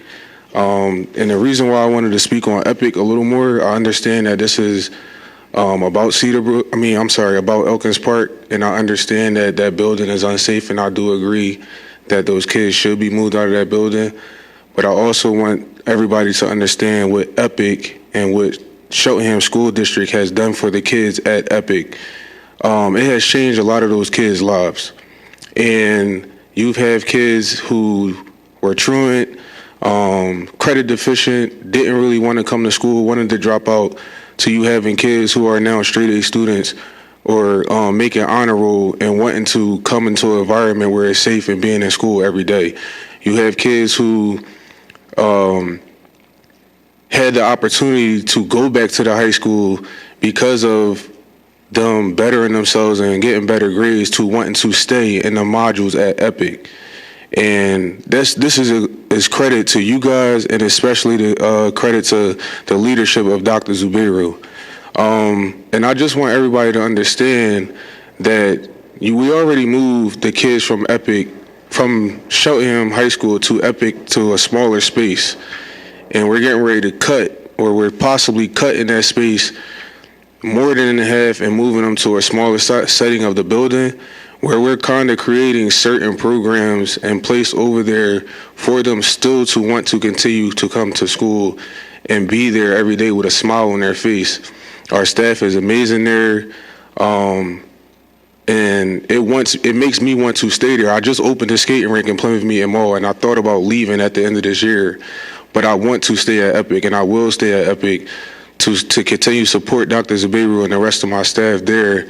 But I need you guys to understand that you guys are helping change these students' lives, and cutting that building to make it smaller. We already put them in a smaller building, so we're trying to move them to another smaller setting is another transition for them that we're going to have to cope with them and get them to understand even more. But I appreciate y'all. Thank y'all. Thank you so much. For those community members that are online, and for those who may remain here that have comments or questions, at this time we're going to ask that you either post those questions in the chat and or email Dr. Scriven directly. And again, the answers to those questions will be disseminated and to the public prior to the legislative meeting that will take place next week. At this time, I'd like to open the floor to our board members for questions and or comments.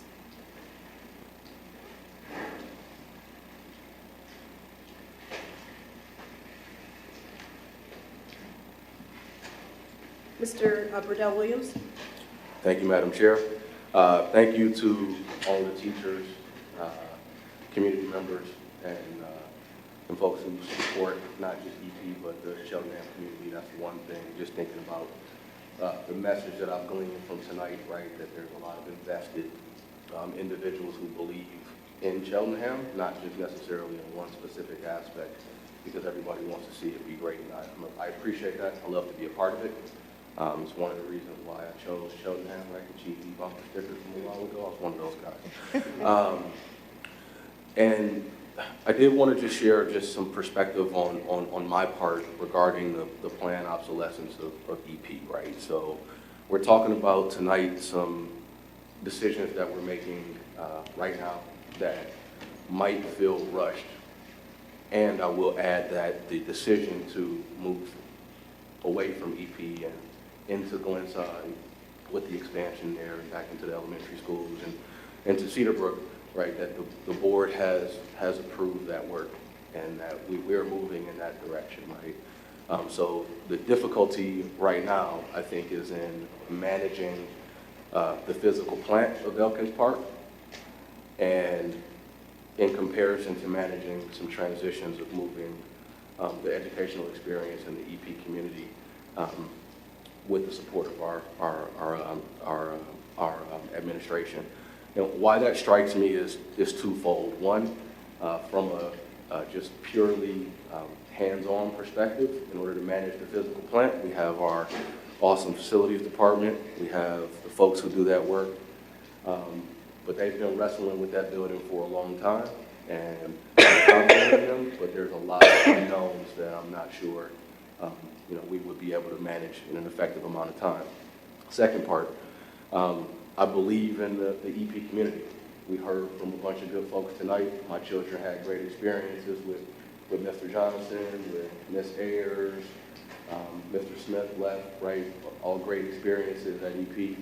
And so there's a lot of commitment there to be able to support the educational experience, in my opinion, as one board member, regardless of where we move and how we do it, because I think we have the right people in those roles. The concern that I'll share, or that I'll summarize, because I'm feeling similar, is just how we manage the shared spaces, right? I think the classroom decisions become relatively granular. You're talking about 20, 25 or less students in most cases. Managing that space effectively, we have a lot of trained professionals who understand that. I think the transition into how we manage the shared spaces is a significant lift. And I know that's going to take a lot of effort to get there, which is why we're having these conversations right now. So I appreciate that. The programs, band, challenge program, the sports that Mr. Johnson referenced, ensuring that there's continuity in those experiences and equity is also paramount for me as well. So focusing there, I think, is going to be the heaviest lift, and I'm confident that we'll get there. The last piece that I'll add is regarding what we do next. Thinking about how we navigate that is definitely going to be a challenge. I have been keeping a tally of all of the feedback that I've been hearing from folks in support of or not in support of a specific option, and it's really, really, really split. So as a board member who relies on the collective energy of the community, not solely that of myself, it's making it really hard for me too. But I'm happy that we have administration and we have this forum to have been able to hear feedback from everyone here that could help me better make that decision. So just again, appreciate the administration for where we are right now. Appreciate everyone for their feedback, parents, administrators, teachers, support staff, community members alike. And I'm not afraid of the challenge, and I'm really excited for what we're going to have coming up with the building projects, but also with what I think is going to end up being an outstanding opportunity for our students to not be in a building where there are so many physical challenges that could potentially disrupt their learning experience. So thank you for the forum, and that's my comment for tonight. Thank you. Thank you, Mr. Burdell Williams. Any other, Mr. Epps? Second to much of the context that you said, Mr. Burdell Williams, in terms of there's certain decisions that the board has made already, and so the timeline that we're talking about, the 27 to 28, some things are already in motion to meet that deadline. So one of my questions for administration is, given a lot of the planning is underway, do we get more time for planning by waiting in the transition? Like if we go with the lease or any of those options, do we actually buy more time? Yeah, so if we had the additional 2 years, that's ideal. The unknown and the question is it sustainable? So to answer your question specifically, going a lease option or staying status quo gives us more time to plan for fall of 27, 28. Yes, it does. There was there was a point around the impact on special education students at 3 of the 4 schools. I think the caseloads are manageable with the support. So what is the impact you're referring to? I think a lot of that has to do with compliance with Pennsylvania law around caseload requirements, but also our internal vision for special education supports and services, and making sure that we are situating supports and services in schools where students are located, right? So making sure that we're pairing supports with the supports that are needed by the children in a particular school. What we're starting to see now is we have an increasing number of students with more significant disabilities that require additional supports. We want to make sure that we have time to sit down and plot through and plan for that. We actually, this school year, have opened a number of additional autism support classrooms because of the influx of kindergartners in particular.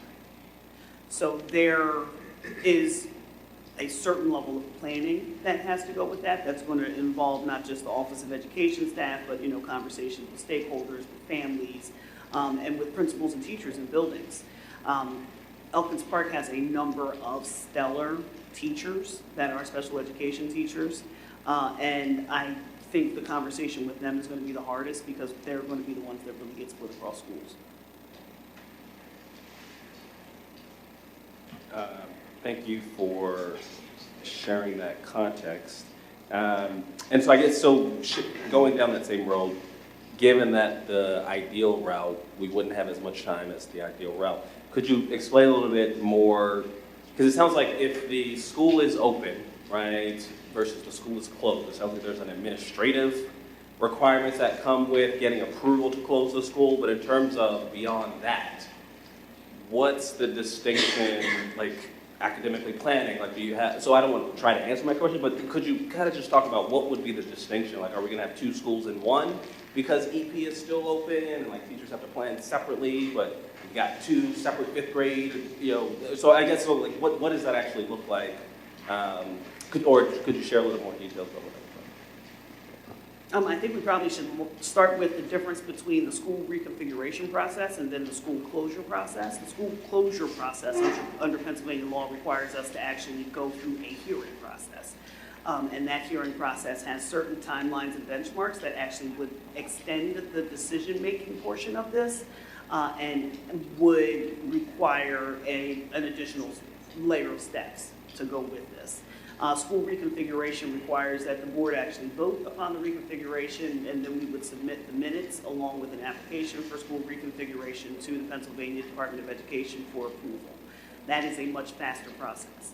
And I think the real difference between the two is if you close Elkins Park and you attach sixth grade to Cedarbrook immediately, it will facilitate some of the conversations around like the after-school programming and making sure that we set up shuttles, so we're moving students from the mods, the sixth grade students from the mods to Cedarbrook for after-school activities. They then could get on the late buses that already exist at Cedarbrook. It would kind of spin into the conversation around schedule, start time and end time in terms of the school day for those sixth graders. Will they stay on the Elkins Park school day schedule, or will they go to the Cedarbrook school day schedule?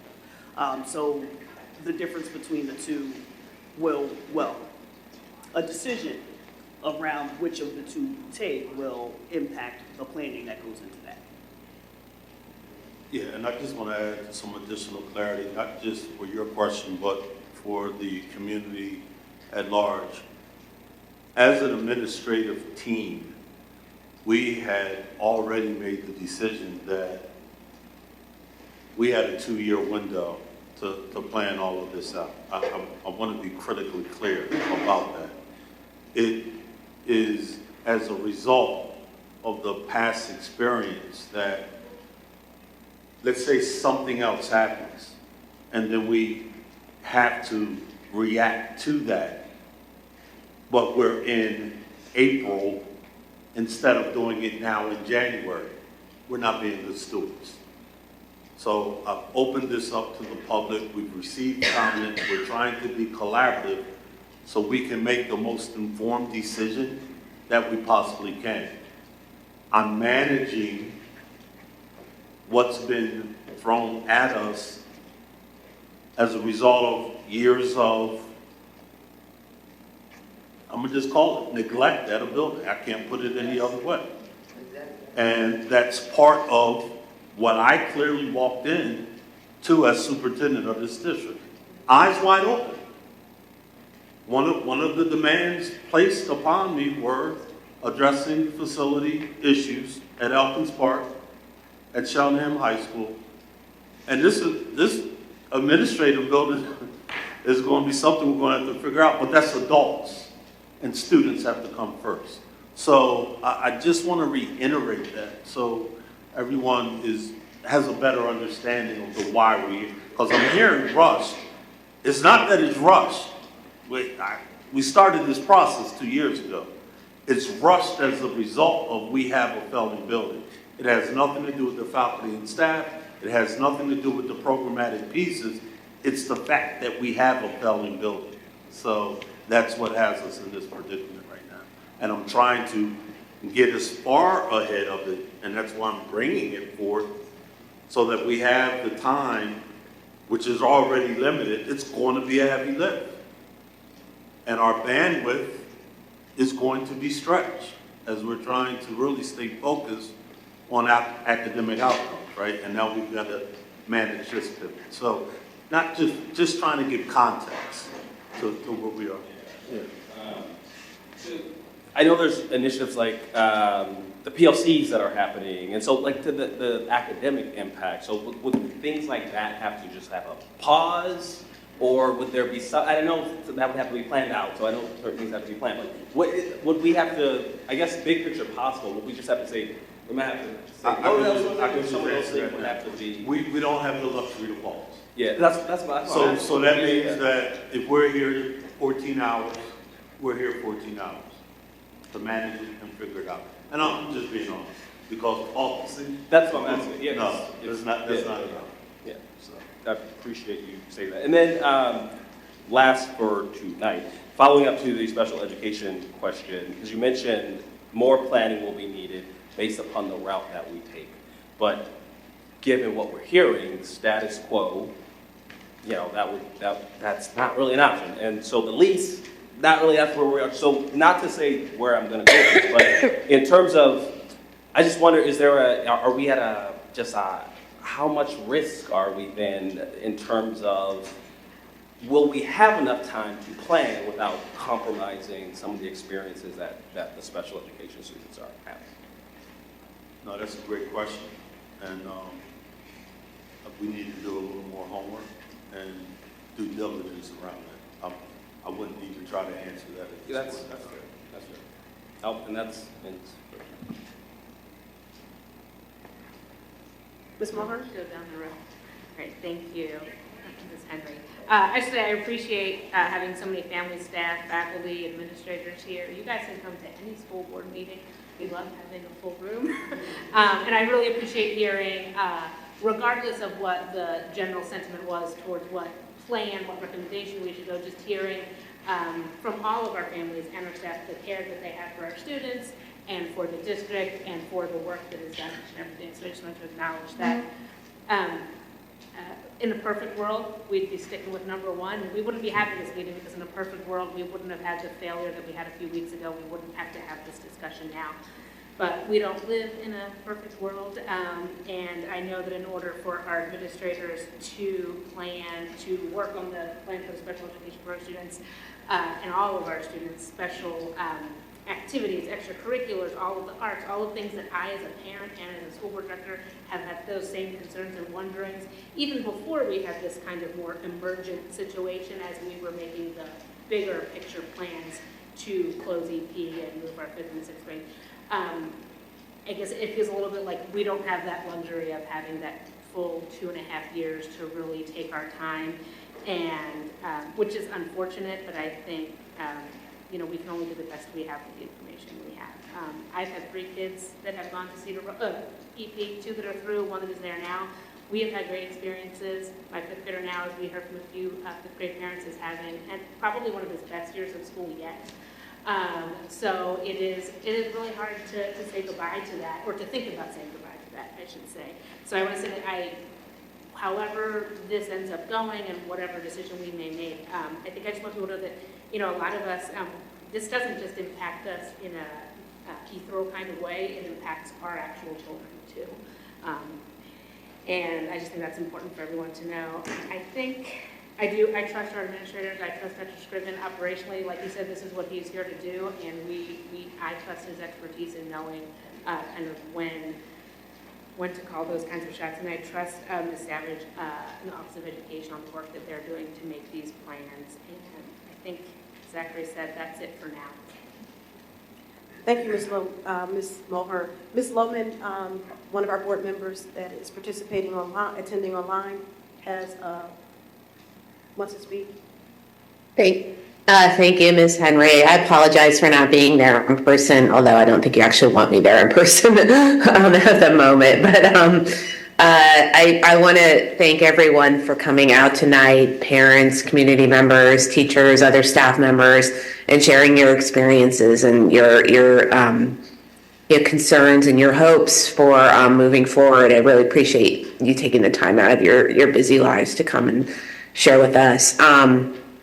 And I echo with what Ms. Mulhern says. We welcome you at any school board meeting or committee meeting at any time. So please come out for other meetings, because I think what I also like to sort of reiterate what Dr. Scriven has already said, which is that this has been By this, I mean the decision to move to a K through 5 model and a 6th through 8th model is a decision that was not made in haste. And it was not made yesterday. It's been over the course of several years. It's involved an enrollment study. It's involved a feasibility study. It's involved a lot of discussion at board committee meetings and at legislative meetings. And there's a lot of information behind that decision that's available on our website. And I just wanted to point that out to make that really clear that what we're talking about here is not really whether we should move to a K through 5 model and a 6 through 8 model, but when that should happen and how quickly that should happen, and what's going to kind of happen in the meantime as the renovations are being done to accommodate those models at Cedarbrook and at Glenside and the other schools, although not renovations at the other schools. But so I appreciate the concern and the feeling like this is happening all at once, but it's actually been happening over the course of several years and really started since Dr. Scriven got here and started taking the really necessary good hard look at what needs to happen with that building. And I also have had 2 children who went through that building and had some very wonderful teachers there and had some really bad experiences with the facility itself. I think so I just put that out, but I want to thank everybody. I do appreciate all the work that's going to need to happen to whatever decision gets made. And I echo Mr. Epps's questions about, in particular, students with disabilities and where they're going to be receiving their supports and making sure that there's adequate space in the buildings so that they can get their supplementary aids and services appropriately as well. I know there's a lot of other pieces that need to fall into place, but I appreciate everyone's perspective on all of this. It's really, really good for us to hear from from every person, because there's lots of things that we don't think of. I also want to thank the folks from EPIC who came out and talked about the successes that students are experiencing this year. I think that's another thing that we as board members really need to take into consideration as we look at this as a whole. So thanks very much. To the community members that are here and that have spoken, I want you to know that years ago I sat on the other side of this table. My daughter was part of the Cedarbrook transition. Having her come home for winter break and not go back to Cedarbrook she never returned back to Cedarbrook because we went through that transition. One thing I can say that is significantly different is that not only was this decision being made and led by a superintendent who we hired specifically, this was one of the main reasons, and the experience, the expertise that he was bringing to our school community, but also with his administrative staff, who have spent hours and hours, and I won't regurgitate what other board members have said, bringing experts in for the purpose that we could disseminate, that we would have as a board and as a leadership team, and could disseminate to the Cheltenham community data, so that we're making data-informed decisions that not only take into consideration the opinions that were presented here tonight from all of you and people who have sent emails in, have talked to other board members, but also in the center of this is our students. I had 2 children that graduated from Cheltenham, a grandchild who graduated from Cheltenham, and another grandchild who in another year will be attending Cheltenham. I'm invested in the school district and making sure that all of our kids have the best possible experience that they can possibly have.